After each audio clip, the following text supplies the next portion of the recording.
Okay, I know you've been waiting for it. Welcome to Gem Collectors with Shawn. I am that Shawn.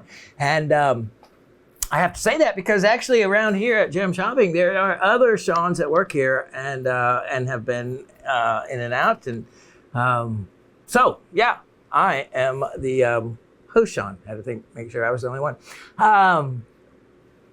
You had a shortened time frame between the last show and this show.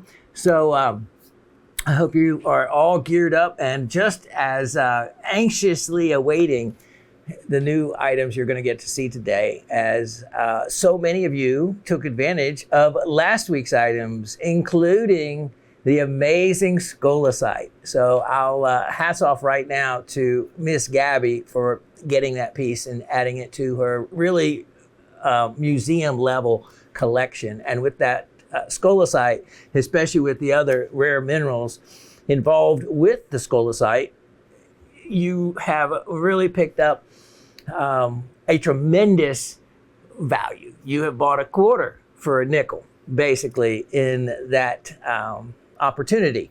And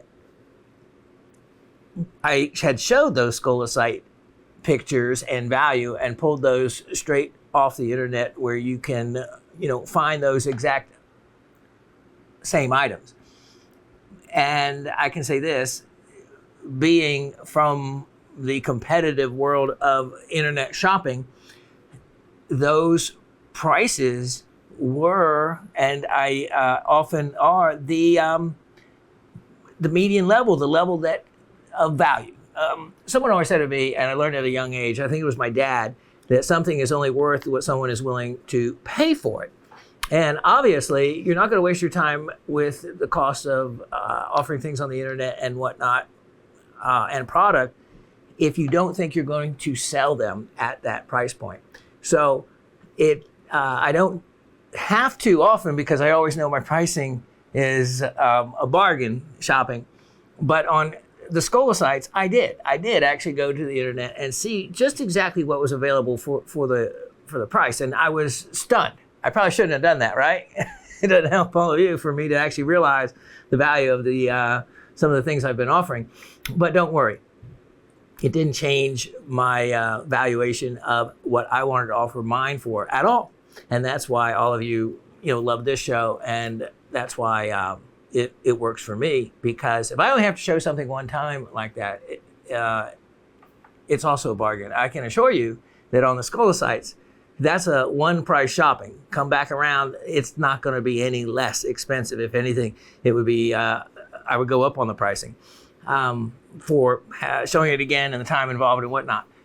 No discounting on that kind of material because it's a buy I made so many years ago that of those pieces, I didn't want to sell any of them. And as you commented, and we'll read the comments here in just a moment, you just wondered what was going to come next. Well, I can tell you this, in the level of Scholasites with the one you got, that's at the top level. I don't think I have anything nicer. I might have something, I looked, it was across on the other side of the dining room table and more difficult to get to, where we keep it because it was safe to display it that way.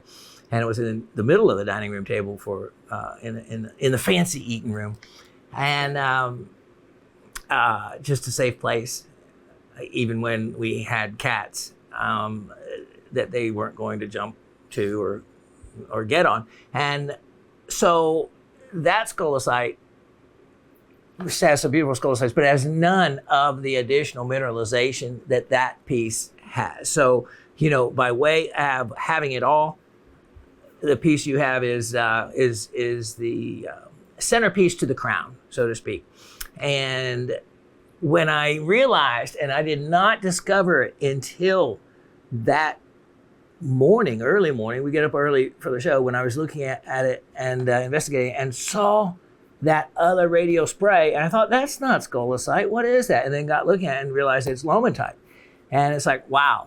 So out of all the Scholasites, that is the only one that even had, that I've seen that had that other new mineral. It was a new one for me as well.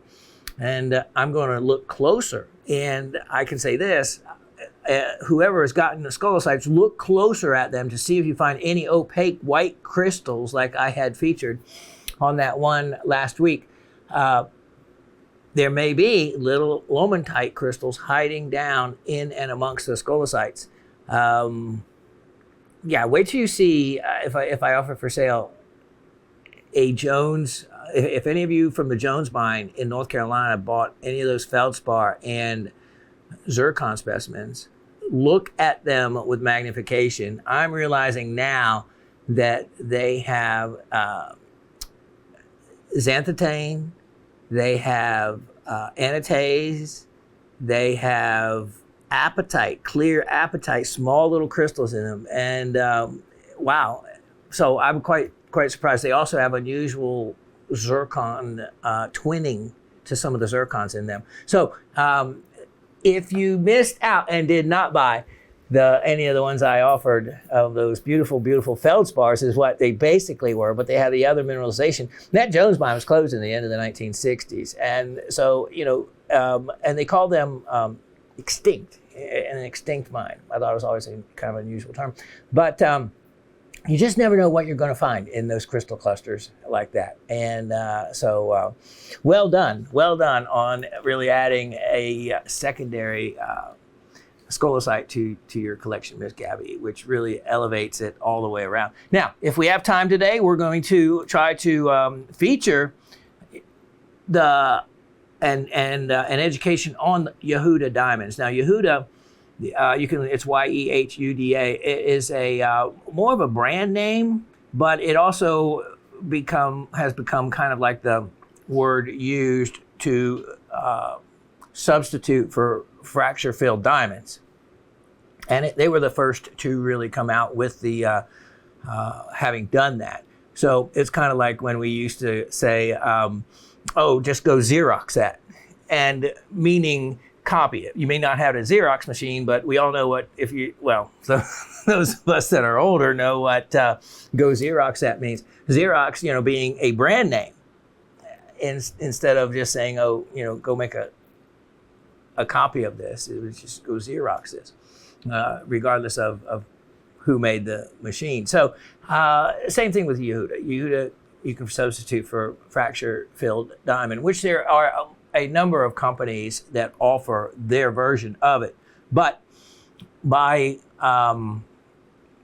pretty much I think it is by law, but by responsibility, they add something to the clear filler that creates and causes a pink or pinkish orange reflection that is very distinct. And so I was working with Dave, but we kind of ran out of time on trying to find the best angle to show you that and what you look for.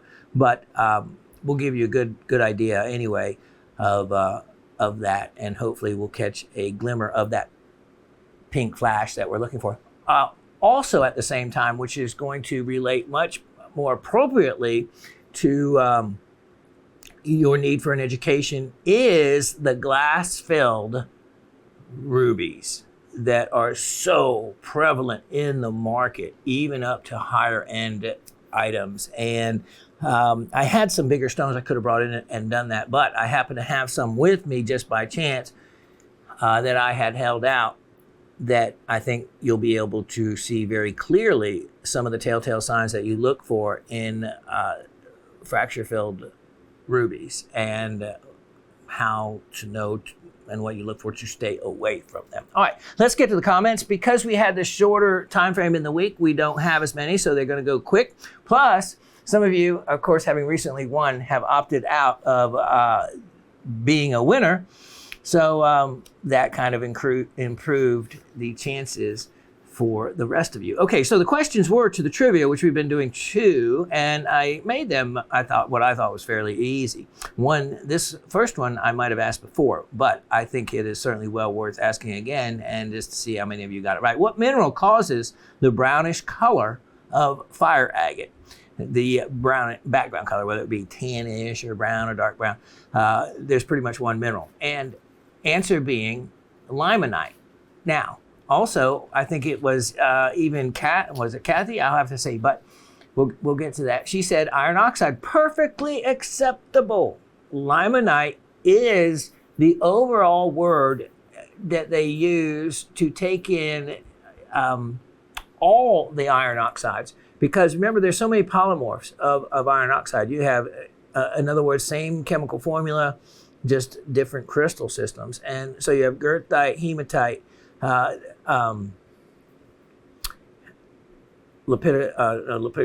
just like rutile has a number of them.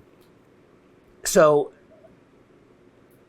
limonite is the generalized name they give to more of a decomposed iron oxide.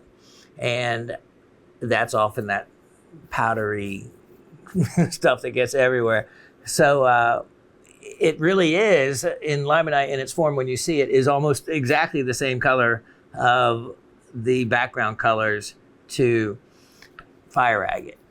So it's easy to be able to associate the two together. Unlike, trying to wrap your head around chromium causing green in emerald and red in ruby, the same element. It's like, well, how does that happen? Well, that's a whole nother story. But all of you are coming along really well on your chemistry. So we're starting to get into a little bit more complicated things. And you can see by my just little flashcard postings of like I did last week of the comparison of the different minerals by their chemistry.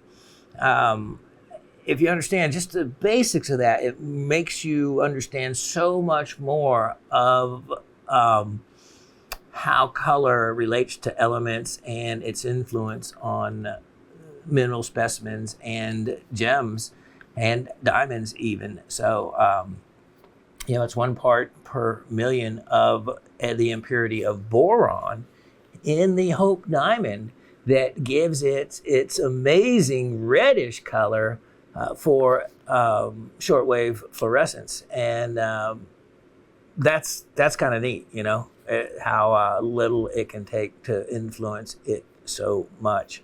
Okay, so let's get to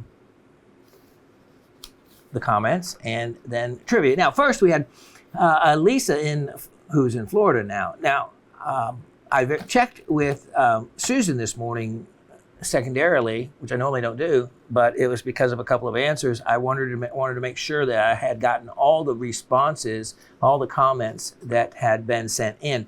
And so, Lisa, I think I only got your second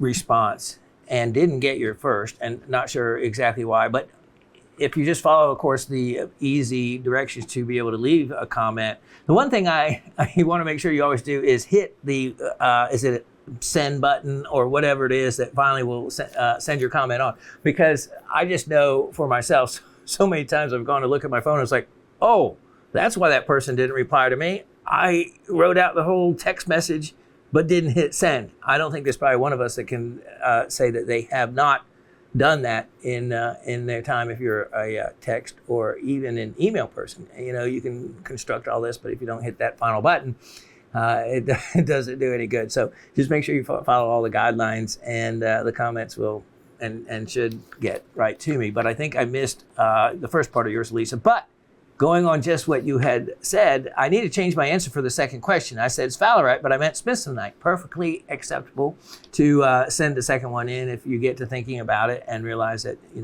by way of error, which you weren't the only one this week that made just a mental error in your answer. So that's perfectly acceptable. I did get this in time, so I would have, but I didn't get the first part, which might have had the rest of your comment. So I didn't want you to think that I wasn't reading your comment. I just did not receive it. So sorry about this. Disregard if I'm too late. So you were not too late.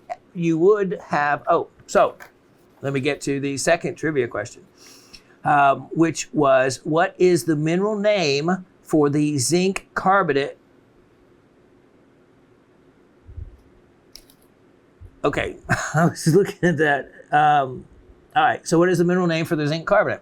End of the question. Answer being smithsonite. And so, chemical formula would be Zn for zinc, CO3. So CO3, remember, is the all-around formula for a carbonate. So you can have calcium carbonate, CaCO3. You can have siderite, which is the iron carbonate, so chemical formula FeCO3.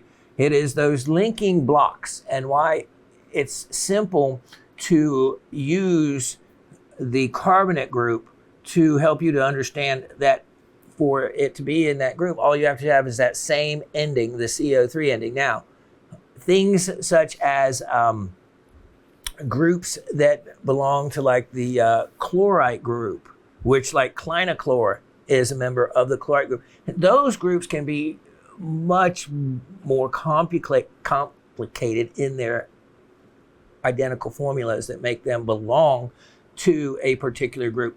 Like, the garnet family has a little bit bigger, extended, identical kind of formula for a series of the garnets that is identical in every garnet, except what changes is the first part of it, whether it's a iron garnet, such as almandine, or whether it's a magnesium garnet like pyrope, etc. So the CO3 part, being the carbonate group, helps as beginning chemistry for you to realize that pretty much there is a name given and a mineral out there for almost every, I'm running through them in my head, so many other, I'm thinking especially the metallic groups of one that isn't, like something we haven't covered, like magnesite. We haven't even talked about that. We've talked about magnetite. Magnesite is the magnesium carbonate. Magnetite has to do with iron and magneticism. So got to be very careful in just even how you write something or what you say, because it's a completely different mineral altogether between magnetite or magnesite and such like that. So we've never discussed it, but there is a mineral for the magnesium carbonate, and you can also do that with silicates and whatnot. So that was, so the answer being smithsonite. So let's see. So Miss Elisa from Florida would have gotten the second, did get the second part right. Just missed out on the first. All right, so we have Sue in Texas. Sue says, first, she gets the answers correct, but she opts out of being in the winner's pool to be chosen. And that's her choice. She can win and participate every week, but different people have won recently. Fair enough. Let other people have a chance at it. But I still like to see your answers. And so, make sure you answer them. And if you don't want to be part of the drawing, just say, opt out. And you'll at least get credit for getting the answers correct. So well done to Miss Sue in Texas. Note, thanks to Susan for checking on my amber trivia gift. You're very welcome. I'm still interested in a fern fossil when you find one. Now, the Raven found a fern fossil. Now, we're not done looking at our inventory supply, aka home collection. If you are interested in a double-sided fern, I do have a fern fossil we're going to feature today, and if you're interested in it, grab it. It's just a one-sided one, but it is a very, very nice one, is what the Raven told me it is. So if that'll work, fine. Let's everyone give Miss Sue in Texas a day to be able to decide, and if it's still available a day or two after the show post, then it's open for everybody. And everyone has been so good about honoring that. I just know that I try to fill requests if I can. And the only way I can really get them to you in a delayed show is if, all of you are honorable and let that person be able to have a chance at the item. And it's worked great so far. So we'll try the same there and see if the single-sided fern works for Miss Sue in Texas. And if you still are, if it does, fine. And if you're still looking for a double-sided one, I think I still have some more. I just have to find them, right? But in that search, actually, for looking for them, we found some other goodies that you're going to get to see a result of that search. Okay, so Miss Sue in Texas also says, she goes, also, I'm looking forward to hearing more about the fracture-filled diamonds. My prayers go out to all the rock family, especially those dealing with hurricanes, heat, and health issues, both personal and family related. Thank you, Shawn, for showing the picture of you, your son, and your dad. Such a nice-looking group. So glad your dad is recovering from his ordeal. My area dodged Nicholas, but there are more tropical storms out in the Atlantic, so please continue to keep us in your prayers. Yeah, it's crazy, the storm season. So, I mean, it'd be tough to argue against global warming or global something, right? There's something going on out there causing all this. So, if not global warming, what is it, right? And that picture of my dad, can you imagine? I think when that was taken, I mean, he's 90 now. It was only a few years ago, so he was 87, you know, like that. I mean, wow. And of course, my son is a major now, stationed in Tokyo, major in the Army, and coming along great. So, yeah, that was three generations, and I love my daddy so much, and I told him he couldn't leave me. He had to keep moving on, and yeah, he's got to get that pacemaker. But it's neat because he is actually worried about it. But from comments that the Raven had said about her grandmother getting one, and then Miss Barbara's comments, I am definitely going to pass on to him. So it's neat because it works both ways as far as information goes. All of you out there can certainly provide me with levels of things that, you know, at being 60 and heading into this golden age or whatever it's supposed to be, you know, help alleviate my fears as well. So from Miss Gabby, hello, Rock family, crew, Shawn, and the Raven. What's up with that? The Raven, she gets last billing. I mean, you know, I'm somewhere moved up to the front now in the order of succession. That's okay though. That's okay. Makes me chuckle and smile when you refer to her as such. Oh, the Raven. Yeah, actually, she's always been a huge fan of Edgar Allan Poe, and of course, you know, the famous line, you know, let's quote the Raven, and I don't know, somehow it fits her. Another great show. Missed the clear hemimorphite, but could not resist the latest scolasite. Ding, ding, ding, ding, ding, ding. Congratulations to you on that piece. That is completely and absolutely going to be forever memorable to me, like that aqua crystal. And I didn't know who may pick up on that scolasite, but I am certainly glad that it now is within the family. I know where it's gone. And you know, from the bottom of my heart, I'm just thankful, even though I hate, you know, kind of like giving up beautiful specimens like that. The other side to it is I can't pay the bills with them. You know, even though I'd like to take them like a bunch of crystals. Here, I want to pay my power bill with a handful of crystals. Doesn't work. So, yeah, it helps me that those of you are out there that can afford to pick up such items have done so. And again, it's me knowing where those pieces have gone to is important, as it would be to anyone that really truly is passionate about, I guess, possession of pieces that they treasure. Don't know how, but they keep getting better. So here, I'll read the whole full sentence. Missed the clear hemimorphite, but could not resist the latest scolasite. Don't know how, but they keep getting better. Wow.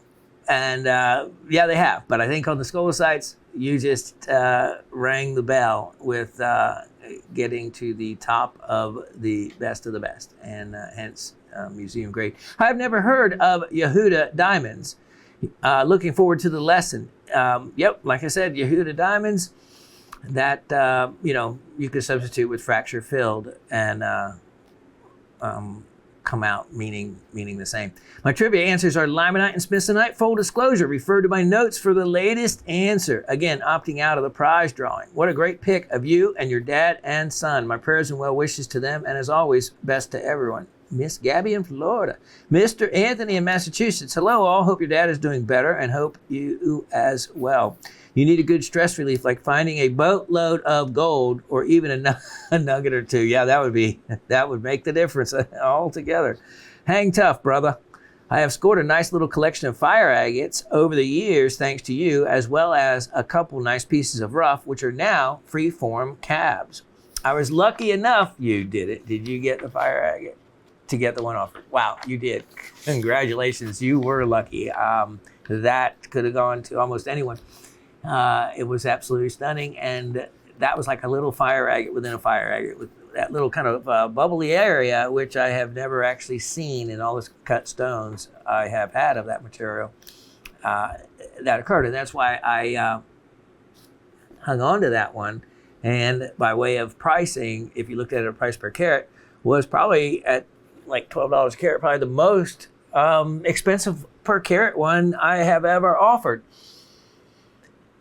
being that it deserved that kind of price evaluation. But by way of what it's actually worth, it's worth many times a lot more than that. And so if you pass it on, don't give it up inexpensively.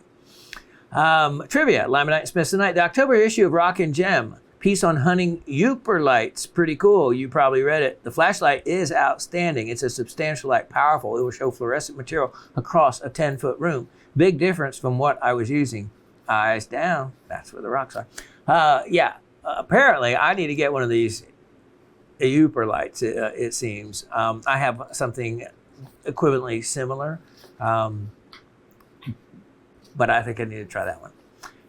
Miss Barbara says, hi, Professor Raven and the whole Rock family. Really enjoyed another jam-packed show. Company went home, and I could watch the podcast straight through in my jammies. That's the way it's watched best. Sorry to hear about your dad's stroke, but delighted to see a picture of you, your son, and dad in happier days. Cherish them both any way you are able. Don't you know? As a fellow pacemaker wearer, ask for a bedside table monitor so dad's device can download data daily and be remotely monitored.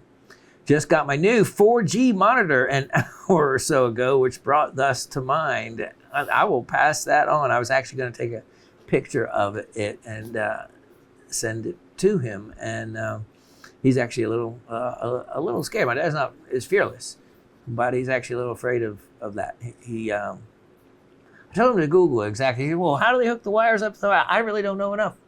You know, if it was, like I said, a rock, I might know a little more, but couldn't help him there. So all of you and the Raven has given more information than he has had. Being a supporting member and future resident of I like that, future resident of my local historic cemetery, Greenwood, established 1838. I've heard stories about the Victorian fear of being buried alive. The tour guides tell of how a string was tied to the deceased fingers attached to an above ground bell. So if a person found themselves planted in error, they could signal and get released. Low tech and creepy. Gives new meaning to the phrase, the bell tolls for thee. Actually, I also saw that a number of patents were actually submitted for other methods of if you wake up and you're buried alive, other methods of getting attention. And some were just really mechanical and fancy, and others were as simple as a string on the finger to a bell. But I love that there's a number of our colloquialisms or sayings that we have that actually come from that exact fear or event. And, such as, the graveyard shift, like I mentioned last week, word came from, that statement came from there being a grave keeper or watcher throughout the night in case someone came to and were buried alive. A lot of that, of course, stemming from pewter and using pewter cups and lead, etc., which they figured out how this is the terrible way of how they realized that there was a problem, because they had actually opened some caskets and found finger marks where people had tried to dig themselves or, get themselves out of their coffin. And now that is creepy. If you lifted a lid and found marks left from someone that was not deceased, oof, that would be a horrible, horrible and scary way to go, I don't mind because I like caves and mine shafts, and I don't mind little tiny, tight spaces as long as I can keep moving in them. I think it's when you get trapped and have nowhere to go but up in a case like that and you're 6 feet below. Yeah, such are the Victorian times. Thanks for explaining the glowing shmoo behind your left shoulder. Subtle color shifts make me blink more than once and question the potency of my apple juice. Okay, well, some it's Kahlua in their coffee. I guess it's something in your apple juice. Have you ever found any Georgite tektites? Stroonfield was from a crater in the Chesapeake Bay area. Southern Moldavite? Yeah, no, you'd be, and I think I mentioned this months and months ago when I had some Moldavite that I mentioned. There was only like 7 known, now don't hold me straight to that number, but like 7 really well-known strewn fields for tektites in the world, and they name them after their area, in the area that they're found. So there's like, I think, Australianites or Australiites, I'm not sure exactly how they phrase that, but there's the Indochinites. There, of course, are the Moldavites. There is, and one of those 7 is Georgia, and I don't mean the country of Georgia. I mean this state right here where I am, Georgites. They're found mostly in southern Georgia, but extremely, extremely rare. So can you imagine the strewn field from an impact in the Chesapeake Bay area? And it all depends on the speed that they enter the Earth's atmosphere. And when they hit the ground, if they hit more straight down or at just a little slight angle, the strewn field isn't going to be very far away. Such are the Moldavites in Czechoslovakia area. Or if it hits at a real low angle, the strewn field could end up being 1,000 miles away, where the impact was so great that it ejected the material up into the into that outer area of space that still the gravity will still pull it back down to the Earth. And so technically, just like the 2 billionaires sending their versions of capsules up into, quote, space, well, they're not so far into space that they don't have, that the gravitational pull still has a strong effect and will bring them back to Earth if left alone. So, yeah, I would love to go explore South Georgia, but, it would be such a rare thing to find one. But wouldn't that be a real prize if you did? 3 of your 4 dravites / shoral samples found new homes with the grandchildren of my company.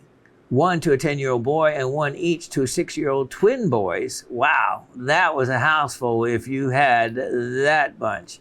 Figured I'd get the kids hooked early as rockhounds with something shiny but manly. And that's exactly, any black rock is manly compared to otherwise. So that's neat. That's neat. Anything like that. I like pyrite is another good one to give to children to get them interested, because of course it's fool's gold. It looks like gold. It's shiny and it has weight. It feels like gold. So and then the other neat thing are the inexpensive meteorites, the ones that I've offered coming from South America, or the Russian ones as well, who would work great for getting them interested.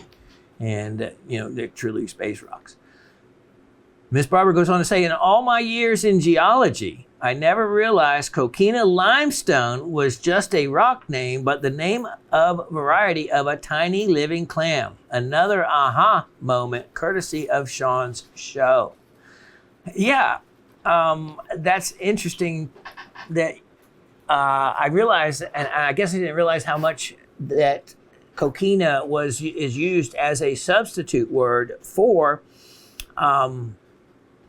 what is been used as so much building material, including the fort in St. Augustine. And one of the reasons why, let me expand on that a little bit about the the member of the rock family in St. Augustine should have some fun with this, because it is known as the Anastasia Formation, the second largest deposit of coquina, which again is by way of the animal that old Spanish word meaning cockle, which was the name given to a small little mussel that lives at the edge of the shoreline.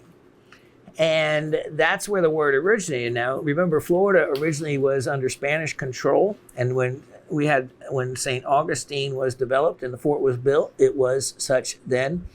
And building material was readily available, because from the Washington Oaks Washington Oaks Gardens Park in St. Augustine, from there all the way down to Palm Beach County in Florida on the Atlantic coast, there is the world's second largest deposit of coquina. You can end it there, or coquina sedimentary rocks. And what they actually are, and all of you have seen the rocks type of rock I'm referring to, because oftentimes they're found as individual smaller rocks along the beach, as if you were walking along. And it's that grayish type rock. If you actually look at it closer, what happens with the coquina shells? Okay, during the Pleistocene, 2.5 million years ago or so, the water level of the planet was lower. So you had over time a development of these and a buildup of these all kinds of seashells, not just coquina, but all kinds of other marine life that were shells. Well, what happened chemically was as simple as rainwater. Even in times, and at sometimes it was much greater, but even right now, if rain falls, it is acidic. It is acidic. It's not just a neutral 7. It has an acidic level to it. And unfortunately, it's actually damaging a lot of different biological areas by having higher levels of acid rain in certain areas. Well, due to volcanic activity and other things over eons of time, and in the past, rainwater could have been even higher, have a higher level of acidity than it does now. That level, even as low as it is of an acid, caused calcium carbonate, basically calcite technically, but calcium carbonate, to precipitate out of the shells.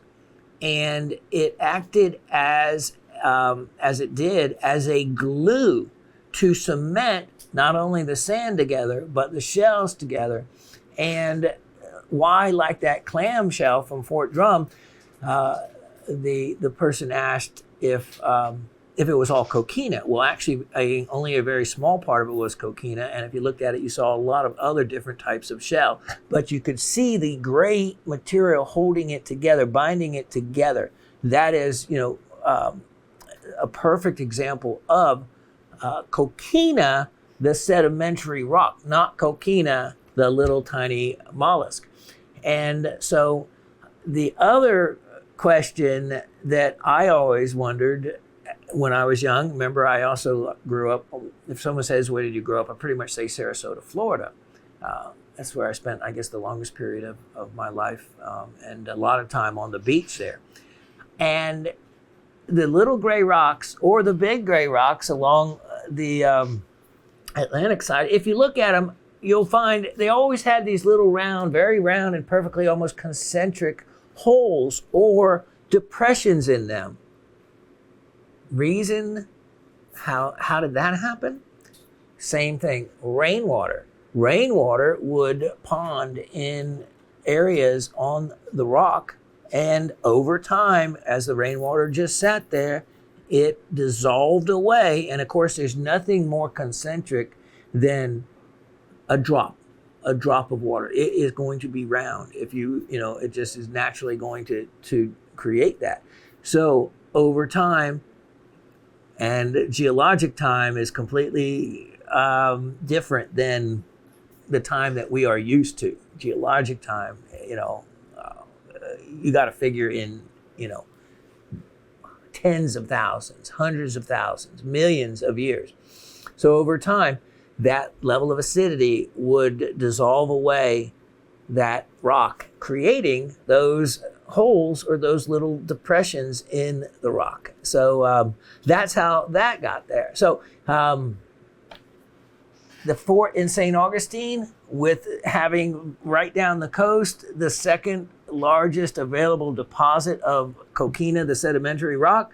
Wow, what a great building material that would make. And different levels levels of limestone building, so to speak, because that's what you end up is kind of like a concrete limestone base that puts that rock together, can create anything from more of a spongy type of coquina rock to a very solid mass that takes magnification to even be able to see the animals in it. And that's the really, really hard stuff, which is probably, I told you that story of the lady with the water issue, why she couldn't run the pipe under the ground coming up when I had the lake house, because there was a wall, she said, of this type of deposit. How it got there, no one is really sure, but it seemed to be created, transported from another area. And hence I did find oyster shells in the time that I was there, which was like 10 years or so living there, maybe 9. And that had washed out of that wall.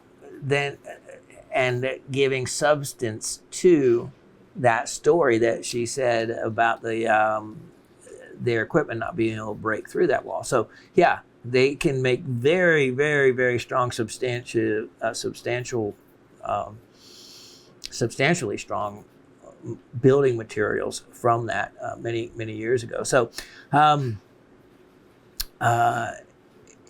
just a fascinating, if you live in Florida now, for you to have such the availability, add some of it to your collection if you live down there, because you are adding a true new rock to your collection. So Miss Barbara adding additional information and light. I provided the information about the little mollusk, her talking about all her years in geology, knowing coquina not as the animal, but as the sedimentary rock from the 2.5 million years ago, that today still you have it going on in areas. And of course, water is still doing its magical thing that water can do, and furthering those the holes or those round areas. So think about that, whether you go on top of Stone Mountain with the igneous rock, or whether you're in some remote area,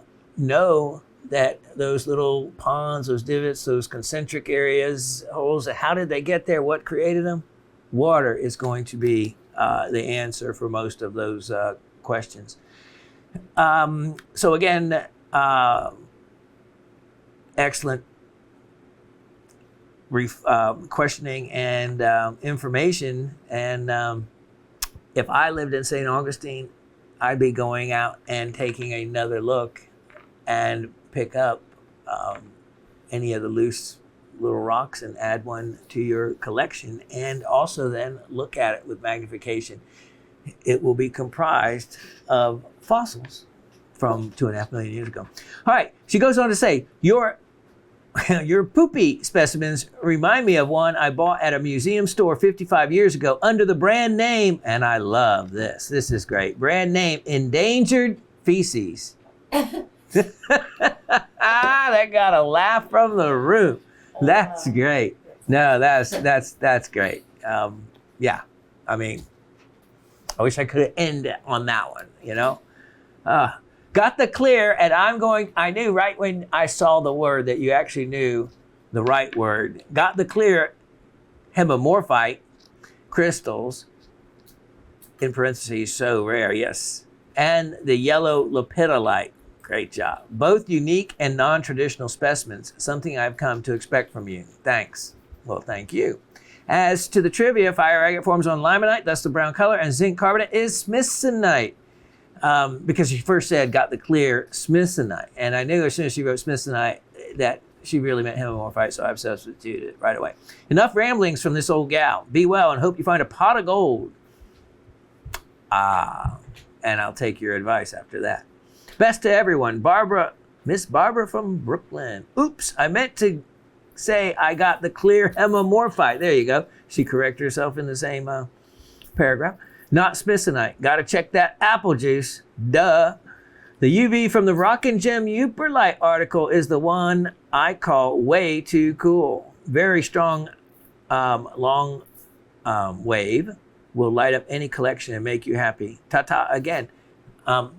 Absolutely. I recommend everyone getting a UV light. It will add another entire dimension and level to your collection that you will be surprised at the specimens you have that will light up in your closet. Like no tomorrow. You'll be going to that closet a lot more often. Who knows where that could lead. Shawn, hello. And yes, the past 2 weeks have been difficult to many of us. Yes, they have. We do understand your struggles while you are trying to cope with the various responsibilities life seems to have in store.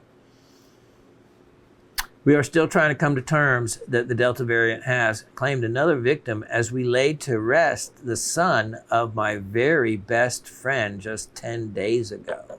Oh, I am so sorry to hear that, Miss Ursula. That does bring it home. So, yeah, stay safe, all of you. On a lighter note, I was able to secure the lovely Namibian Azurite featuring those tiny white smithsonites, which are known to be zinc carbonate, answering that question. It will definitely add some sparkle to my collection. Limonite is the mineral that causes the brownish color in fire agate. I love that. See, I love to know where that Azurite went now. That is so cool. And so it's neat to see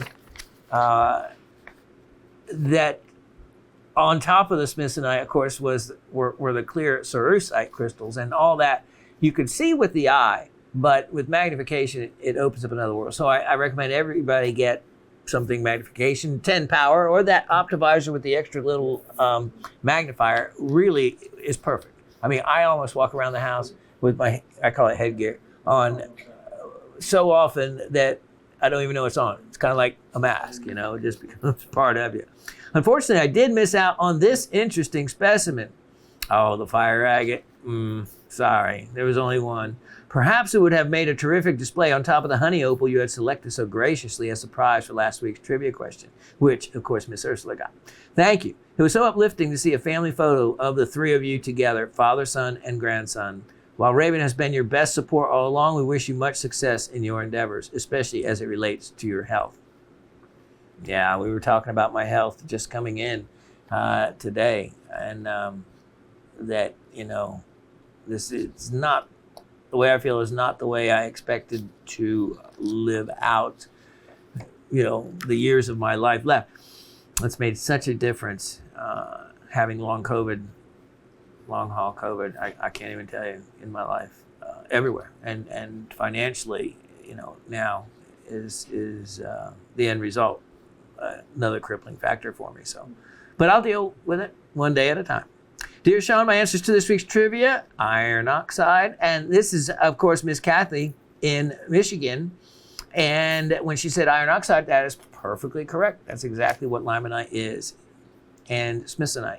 Thank you. Take care. So, between the ones opting out and everyone almost getting everything right, we have a small number to pick for the winner this week. And the winner this week is Miss Barbara. And how perfect is that? Miss Barbara, because look at the already piece I had chosen for the prize.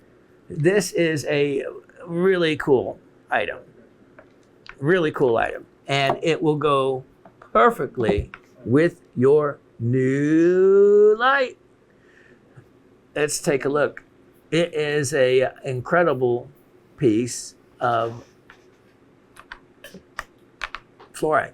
Yeah, beautiful fluorite. And what's so neat about this is if you collect locations, the location this fluorite came from, this is item number 1026121. 1026121. Yeah. So what's neat about this, if you recognize, okay, look at this. Okay, so we have muscovite mica here, but then there's this yellow. Aren't you familiar with seeing this yellow material, which can be picked and actually removed a little bit at a time? 1026121. And so this should look familiar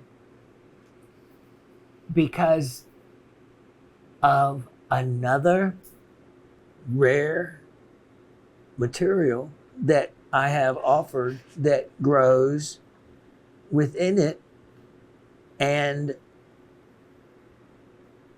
it's a very identical kind of formation to it, and that should give it away that it is from the same locality. And this, since you have your new black light, this is what's so perfect. Fluorite gets its name for being fluorescent. And I checked this out. This goes from this color that you're seeing to a bright, bright purple. It is one of the most outstanding purples for fluorescence I've seen. So if you collect minerals from different localities, this is a great rare one to get Pakistani fluorite. And just a beautiful specimen. Now, I was giving you a minute to think of what other mineral I have showcased. And I think I'm going to make this a trivia question. Yep. I am. This is going to be one of the trivia questions. So I'm not going to tell you what it is. The trivia question is this, because I've just recently showed specimens that had this muscovite mica and this yellowish matrix as part of the material that this other rare mineral / sometimes gemstone is commonly found in, and very recognizable. And this fluorite happened to be from that exact same deposit. Now, there could be the other mineral I'm talking about somewhere inside this matrix. That's the thing we just never know. But one thing for certain is that it's a very recognizable matrix that is a great hint as to what other minerals could be found in it that you have seen. So that's going to be one of the trivia questions, and I'll pull this back out at the end and re-ask that.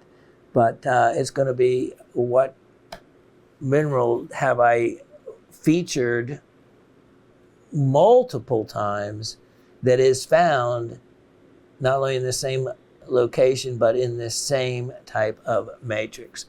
Okay, congratulations to all you fluorescent lovers out there, and glad to see that Miss Barbara happens to be one, because she has just really scored one for fluorescence. This is stunning, stunning piece of fluorescence. All right, let's tuck that away, and we'll be right back to start the show. All right, check it out. Okay, so we're still in the country of Pakistan.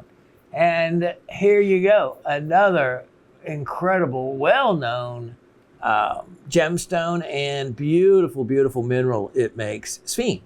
And the crystal formation of Sphene is really spectacular. It is a wedge shape in general.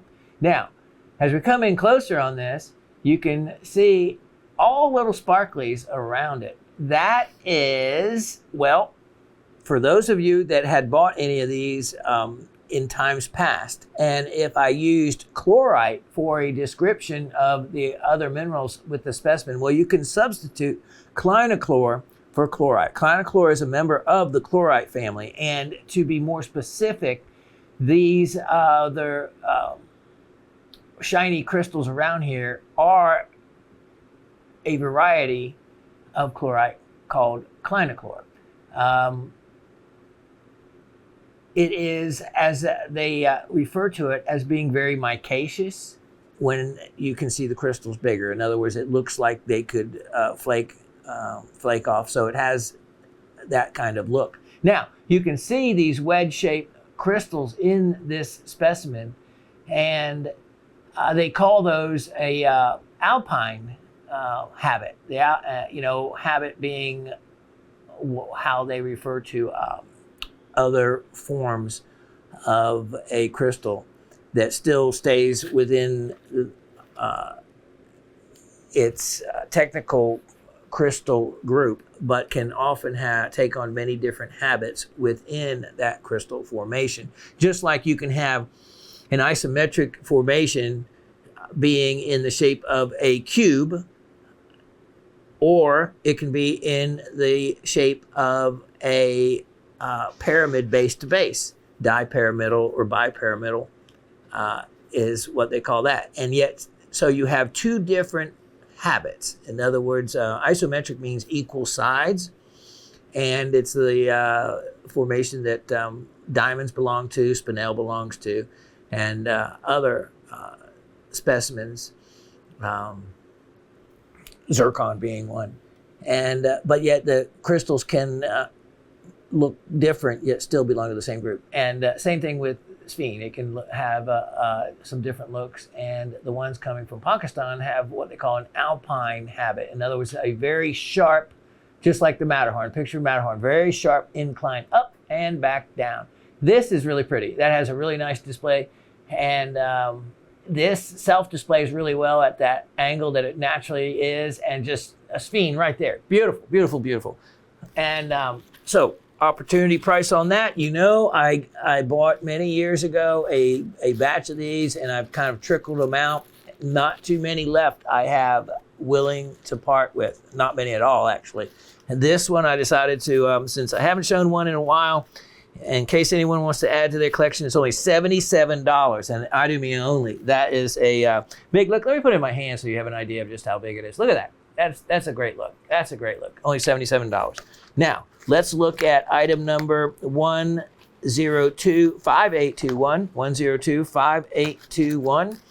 And we'll just substitute. Look at this one.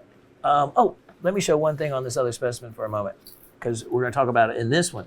Here we go. So just so you know, these other crystals that you see, these whitish clear ones, are the calcites. So you see them, you see one here, one there, some covered with the clinochlor, but just so you can pick them out, those are the calcites in this one. And you can see another one over here. All right, now that being said, let's look at this one. Now this specimen has a lot going on. And wow, not only some beautiful Sphene crystals, but look at the other side. It is a double-sided piece. You have Sphenes dotted all over this with a generous helping of the clinochlor. But there is some other goodies offered as well. I mean, this is neat because there's even little smaller, wow, okay, green. And remember, Sphene can be also tannish, brownish, many other colors. Look at the little crystal right there. So here, let me get my pointer, is the thing you have to know. So use this as your guide so you can find what and be able to tell what is what. What is calcite and what is feldspar on this specimen? Well, there's a big difference in hardness. And so in the label you'll get, it will mention clinochlor adularia. Adularia, remember, is where adularescence comes from. Adularescence being the reflection that moonstone gives off, basically. And so moonstone, of course, is a feldspar. Now, there's a big difference in hardness between the two, so you can always use, like I often use, just the tip of my tweezers, which will give me a hardness of around, it's not hardened steel, so it's usually around a hardness of 5. So it can often be able to tell what is calcite, because it would scratch calcite, but it won't scratch feldspar. And so that's an easy way for you to be able to determine what is what. Now, as we look along the edge here, there is 2 specimens right here that I'm going to use so that you can tell in the future, in this particular specimen, whoever gets this, what is what. This one is calcite. This one is adularia, or the feldspar. And this one, calcite. Even though you look at it and it looks like it has kind of a moonstone reflection, well, calcite will do that. Hardness is the best way to tell. And so that's what you look for. Remember, calcite can be that clearish kind of color, just like in that last specimen, or it can be also a whiter color, so very similar looking to feldspar. So it's something you have to often test if you don't know your crystal structures, the difference between the two. All right. Many times you'll see crystals also completely covered in the clinochlor, which you have a group of crystals right here that are covered with the clinochlor, making kind of there we go, perfect. A very attractive look, actually. Look at these. You can actually see the shape of the crystals underneath. This has big sphenes, really neat pockets of fun, a lot of things to discover, and double-sided. For, ready, set, only $88. Only $88. That's a magnificent specimen. Magnificent. Look at the size of it. Wow. A great one. I don't know which way I want to display it, actually. It displays beautifully both ways. Now, next, let's stay in $88. Let's stay in the incredible country of Pakistan. 1026021. Look what we have next. Look at this. Red zircon. And this is a really nice specimen of it with Biotite Mica. Oftentimes there'll be agarine with this material, but in this case it's, and look very much like the black biotite. Biotite, as far as a mica goes, is a very dark mica in most cases. This has some incredible color for zircon and some incredible crystals. Look at these, and look at how beautiful of color they are. I mean, stunning, stunning. Unfortunately, or fortunately, it depends on which way you want to look at it. There, not too many of this material comes out clean enough to facet, to be able to cut. So you're left with some beautiful, beautiful mineral specimens. that aren't cut up or destroyed to get to a facet grade stone. So it's neat that way. And when you look at these, now remember all of these, I have not sprayed any of my spray on any of this stuff. So what you see is what you get. When you see these striated lines like that, then you know that you have the face of a crystal. So I'm kind of wondering if this bigger zircon isn't involved, or where another, it looks like maybe where another zircon crystal had laid in that spot right there. And wonderful, wonderful specimen with visible zircons on both sides. And, you know, something like this, I mean, it's not out of the realm of just making it into a pendant even. I don't know, you know, I don't, it'd be just beautiful to have a simple wire wrap done. You should see what the Ravens got on today for a pendant. It is a rhodochrosite slice with just simple silver around it. And, you know, your eyes go just to the rhodochrosite, not to all this other design and whatnot that can really take away from what you're trying to feature. That's what I, you know, I'm just going to go ahead and say it. I call it design diarrhea. And so many jewelers and designers get so carried away in design, they just don't know when to stop. And they keep adding to it. And this happens with, you know, so you have a really nice gemstone. And then you put diamonds around it. Then you put some baguettes around that. Then you put some more around that. And then you have this fancy undergallery. Then you have this and this. And by the time you're done, when your eyes are so busy looking at everything else all around it, you don't really see what the piece was designed to show off to start with. And yeah, so that's how I feel. Let me show you. She just took it off for me to feature it. This is what one of the pieces she has on today. Look at that. Look at that. How much is it? I'll look at 1 second.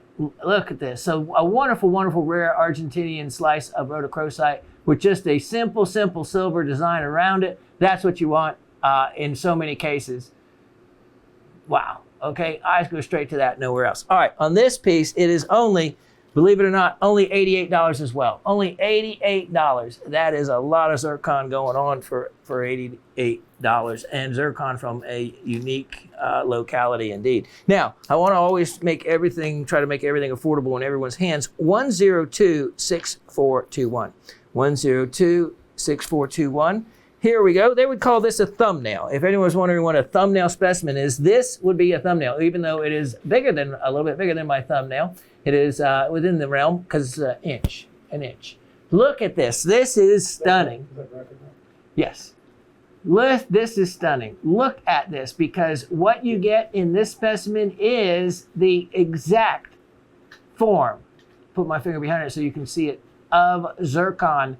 That is the classic look, which of course is a four-sided pyramid, and this isn't dipyramidal, so there's not another pyramid on the base of it. Now it may be twin down here that you don't see, pointed down here at the bottom. I don't know. If you were, I guess if you wanted to, you could remove all this other material and just free that crystal. But I'm one of those that likes crystals in matrix. This is another piece, of course, that could be made into jewelry easily enough. And it is, I don't know, you couldn't get a much better look and perfection in the shape of a crystal in this specimen. I actually myself peeled a little bit of the matrix away from the edges over here, and you could continue on the same, just so you could see the entire four sides and the perfection of Mother Nature. That color is just is exactly the way I see it on the monitor, on the TV right now. So I'm sure your TV will show off that incredible reddish orange, beautiful, beautiful color. $48, only $48 on that. And for something that beautiful and perfect, $48, yeah, that makes it affordable for everyone indeed to get something as cool as that is. And it would fit into one of those little small perky boxes, as they're well known. Now, following a request, and I'm sorry if I don't sound quite right. I had a tooth break off. And yeah, okay, so Shawn needs to see the eye doctor, the other doctor, this doctor, that doctor. I need to see a bunch of doctors, but the dentist is one of them. So what did Shawn do with this really sharp place that was hurting his tongue? I got my diamond file out. Oh yeah, and the mirror that makes it look bigger, you know, a lady's mirror, your face bigger than it is. And I sat there and watched TV, and I put a diamond file back in my mouth. And yes, Raven did clean it and sterilize it first. And I filed down that sharp spot on my tooth. And all I needed is my tongue to heal now. So if you hear me kind of leaning on that side of my tongue or not using it, that is why. That is why. But again, it was diamond. It was a gemstone. It was, you know, what Mother Nature has provided is what allowed me to be able to fix that, my own tooth. And I did. I that sharp edge, the Raven's shaking her head. You can imagine, rolling her eyes. I'm getting worse. But she watched me, and I made it all better. She wouldn't do it for me. I said, "Would you do this for me?" Imagine that, not getting in my mouth and filing down my tooth. Well, item number 1026821. This is sort of by request, but open to anyone because I don't know exactly what the client was looking for. But it's one of a couple aquas I'm going to feature. This is open for everybody. This is one of the nicest ones I have. It is a stunning piece. 1026821.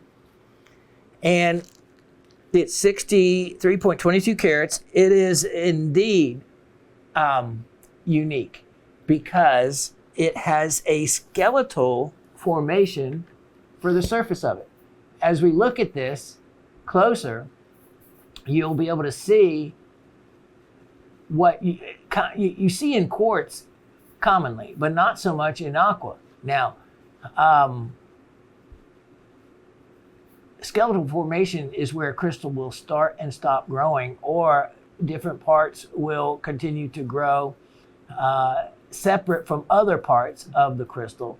And you have these kind of skeletal remnants of that. And you can see you have a crystal growing unevenly there. You can see this is almost a multitude of crystals that had come together or grown. But then you have the two intersection of the two crystals. That is so attractive. I mean, wow, I love it. Now, if you didn't notice, look, this is all natural color, remember. There's a section in this crystal, and because of the surface, some of this is etching also, by the way, etching and a skeletal look. But yeah, look at this other crystal face right there. It gives you a glimpse inside there. There is a really nice facet grade quality stone right in there of some pretty color. But I would never destroy the crystal cluster look of this going after a 1 or 2 carat stone, even though the cutters will do that. Yeah, they'll do that. Wherever the money,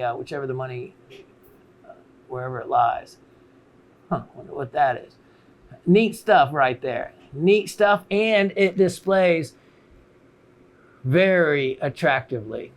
This specimen weighing over 60 carats, 63.22. My price on this is exceptional. It's only $78. $78 on that. What a look. Look at how big that is. Well, you know that's a deal. Let me show you. Item number 1026621. 1026621. And look at this one. Look at this one. Now this is kind of a bicolor because you have this intense deep blue, but in the cap up here, look at this. Not only do you have a clarity, but you have a little kind of a greenish, very top cap to the top of that. Looking down in that, beautiful irises. This is, look at how rich of a color that is. I mean, that would be Santa Maria color on steroids if it was all the way through and clean. It'd be amazing. Look at this. Now, this is etching. Etching and is where another hydrothermal solution comes through and dissolves away the original growth. Or if this crystal had grown around, let's say, calcite, which is questionable and could be. I actually didn't put this under the fluorescent light, but these other crystals may not be beryl. They may be calcite. They may be another mineral. The white is probably going to be feldspar. But so let's say this grew around another mineral such as calcite. Well, calcite, of course, dissolves much easier than other minerals. And it could have been just dissolved out of there. It may not have been aquamarine to start with. But leaves, I have seen these areas where the original material was dissolved away, then other crystals will come back in and grow in there. And we may have had the start of some of that right there. I would look at that with magnification, if anyone gets this, and then also check the fluorescence of it. Calcite most often will fluoresce to some extent. So this is a really incredible crystal to be left alone for the color that it is and the beauty that it is. Price on this, again, an excellent opportunity, $77, only $77. Now this next one, I wish I knew exactly. I know someone requested or wanted aquas, but missed out on that parcel that had the blue one and the sea green color one. And I had thought about that client for this pair if they were interested, because it is, look at the color to that. Now that is natural color from Morongo. If you heat treated that green would be driven off.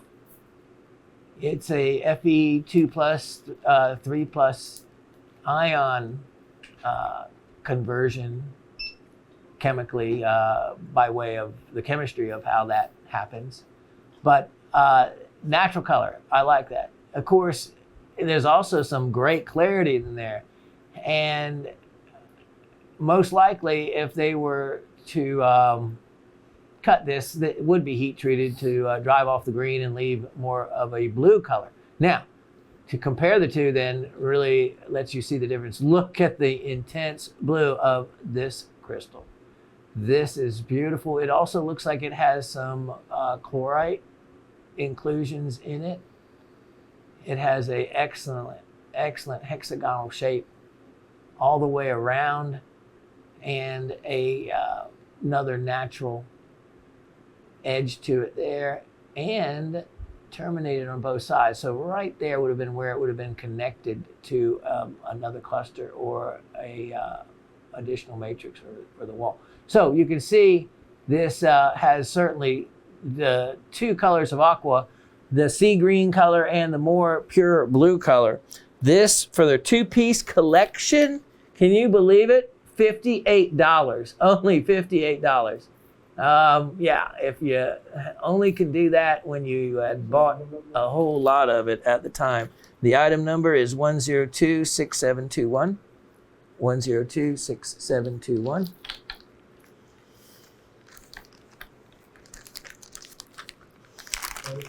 Yep, is only $58. $58 for those two.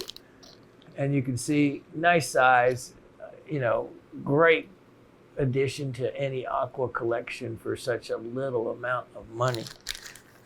Next, I have item 1026521. 1026521. And this is going to come in one of these boxes, and it's a Shawn cut piece. If we could put that in the graphic for whatever it's worth.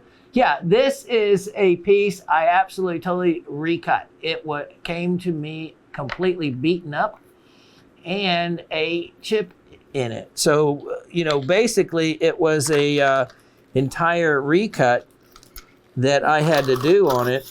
And let me show you just how pretty of a stone this is for ametrine. Ametrine, the real, is pretty much only found in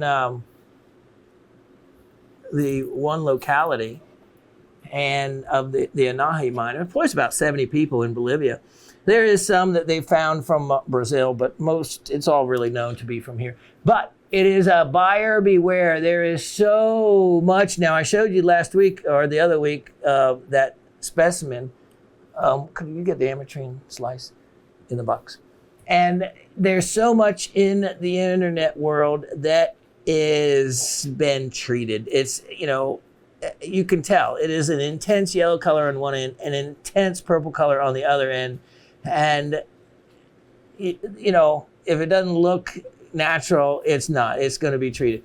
And the actual formation of it is a radiation related, believe it or not. Of course, there's actually no radiation to the stone, but it is a radiation from the potassium 40 causing and interfering with iron isotopes that happen to be present. And it gets more complicated than that, but that's how it does it in the trefoil, as I think Brad used the word. In other words, the radioactive symbol, which is this.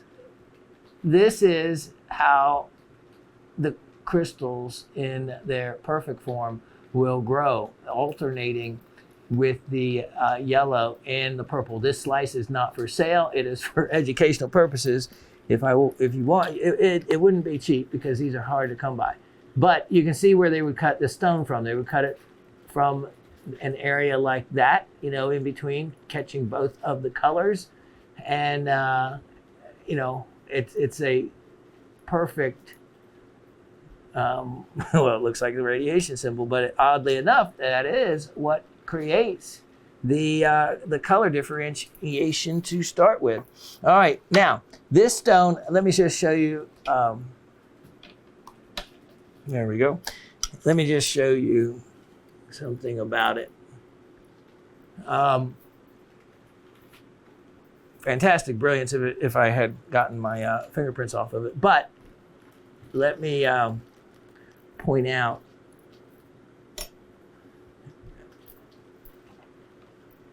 how you can tell a piece is kind of custom cut. Look at the girdle. If this girdle, the girdle being the part that goes all the way around the stone, if you look at it, it is completely polished and thicker than so many of the other girdles, and not beat up. It's not nicked, scratched in any way. That's almost when you get stones, even quote brand new stones that aren't in the secondary market, even new ones, you're going to get parcel wear, you're going to get imperfections in the cutting. So when you wind up with one that looks really nice and has the natural colors of citrine and amethyst, it's cool. It's neat the way that amethyst reflects back on this other side. Turn it over and you get to see it's not really purple on the other end. It's just the reflection you're getting from a properly cut stone bouncing around there. But that girdle with the nice polished edge like that, it's not going to end up chipping with the thicker girdle, and it protects the stone, and it just gives it a nicer finished look. Anyway, that's one of the good ones out there. In cutting it, the amount of time it took to cut it and all certainly is worth way beyond what I'm asking for it. I'm only asking pretty much the amount of money relative to as if it was cut overseas or in Brazil. What can I say? It certainly would demand more than the $48 I'm asking for this. $12 a carat. Only $48 on that stone to get one of the rare Shawn cuts that you'll see.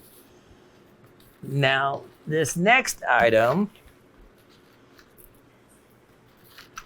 this is item 1026221. 1026221.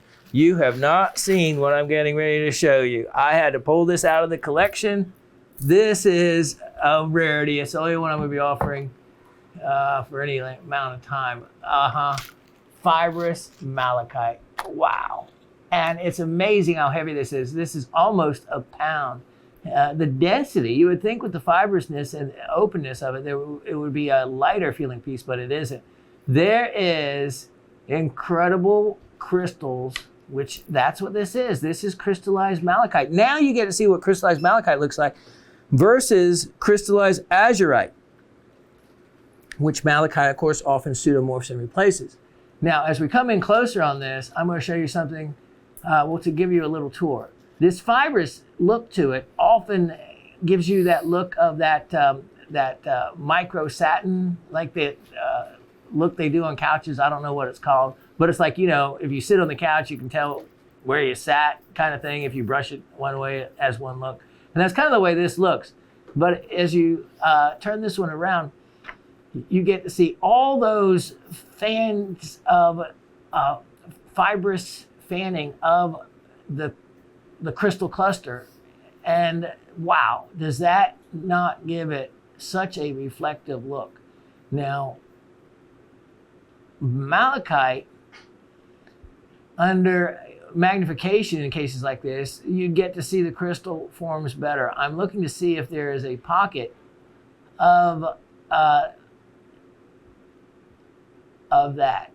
And you can see maybe right down in there or in between there, where you get to see more of the individual crystal versus when it gathers in a fan, in a spray of the fibrous look.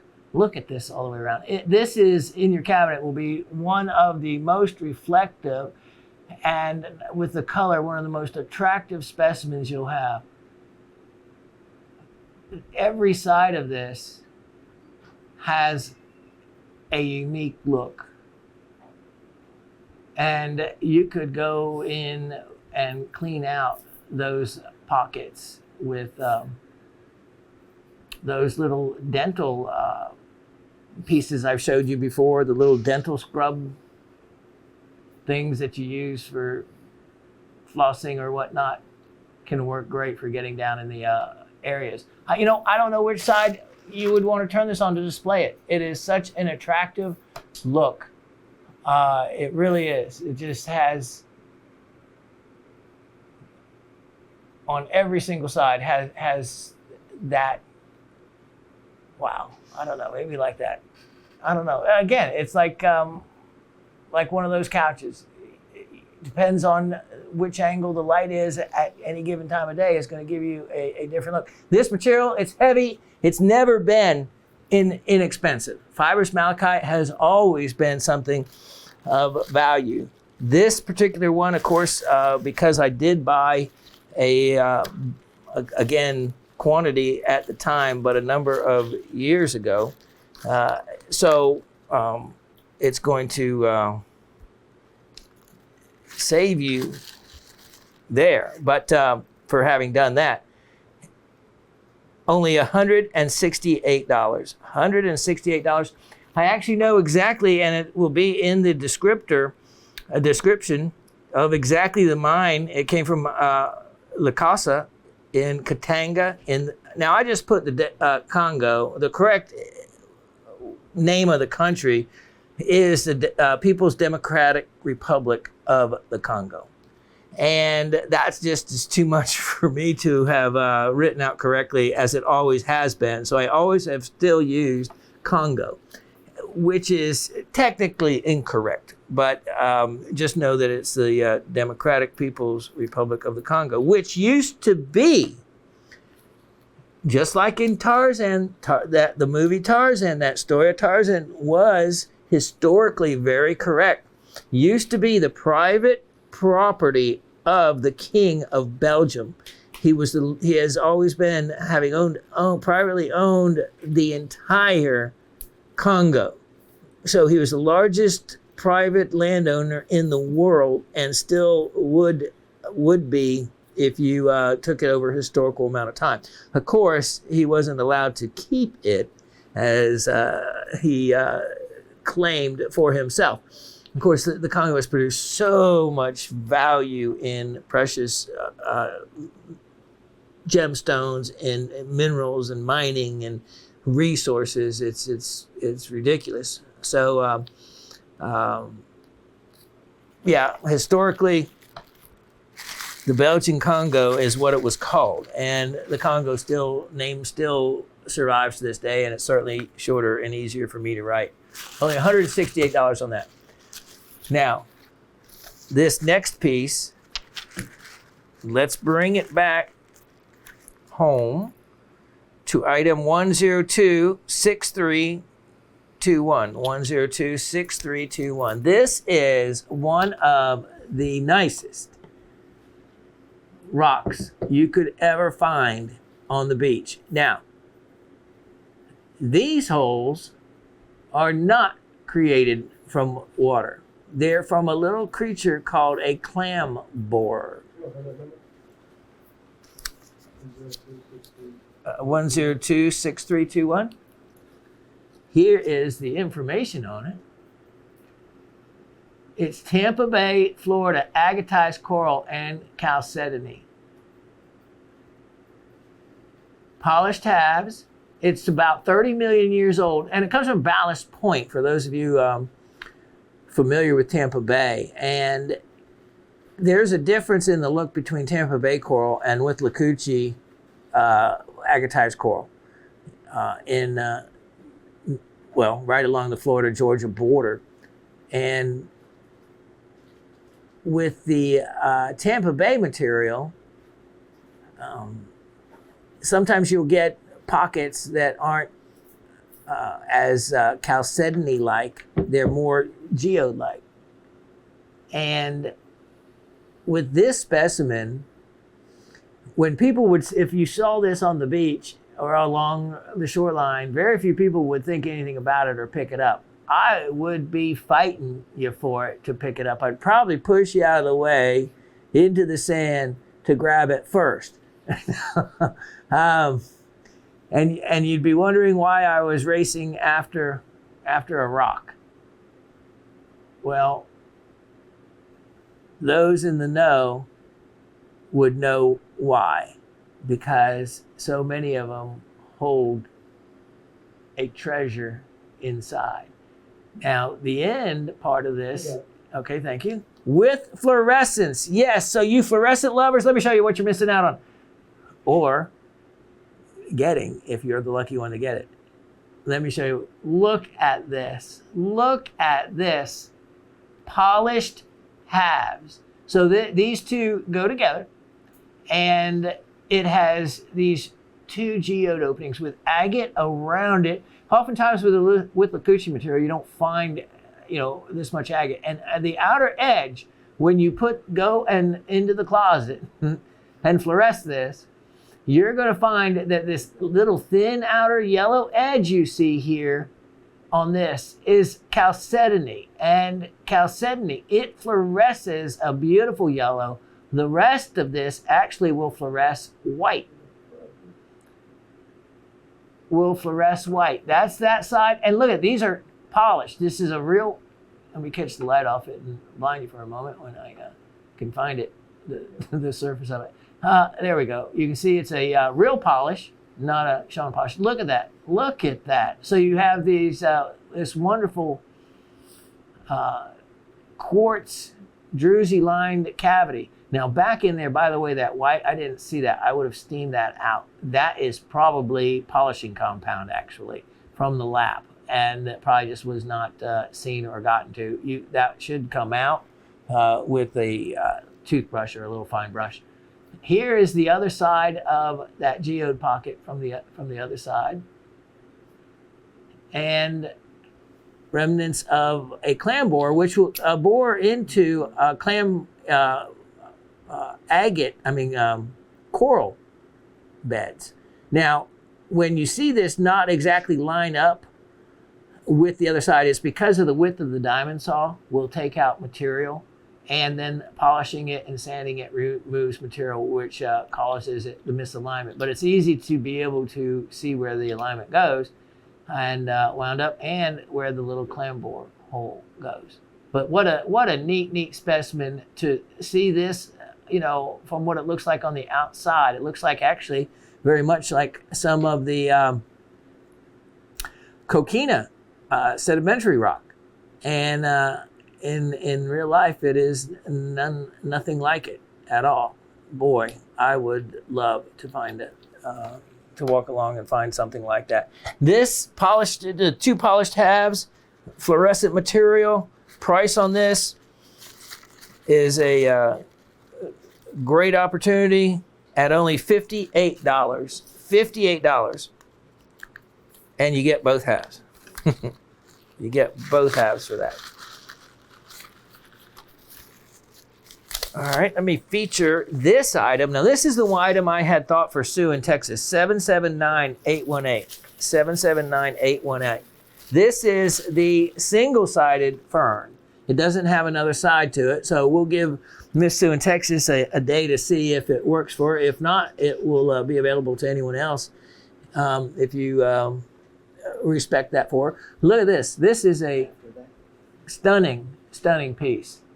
6.5 inches long, 2 inches wide, 300 million years old, from one of the best known localities, the Mason Creek in Illinois locality. And these are found just like this. They are known more as concretions. In other words, this material is built up around the fern. Now, as we go in close on this, the real show piece to the fossilization of this, as we look closer,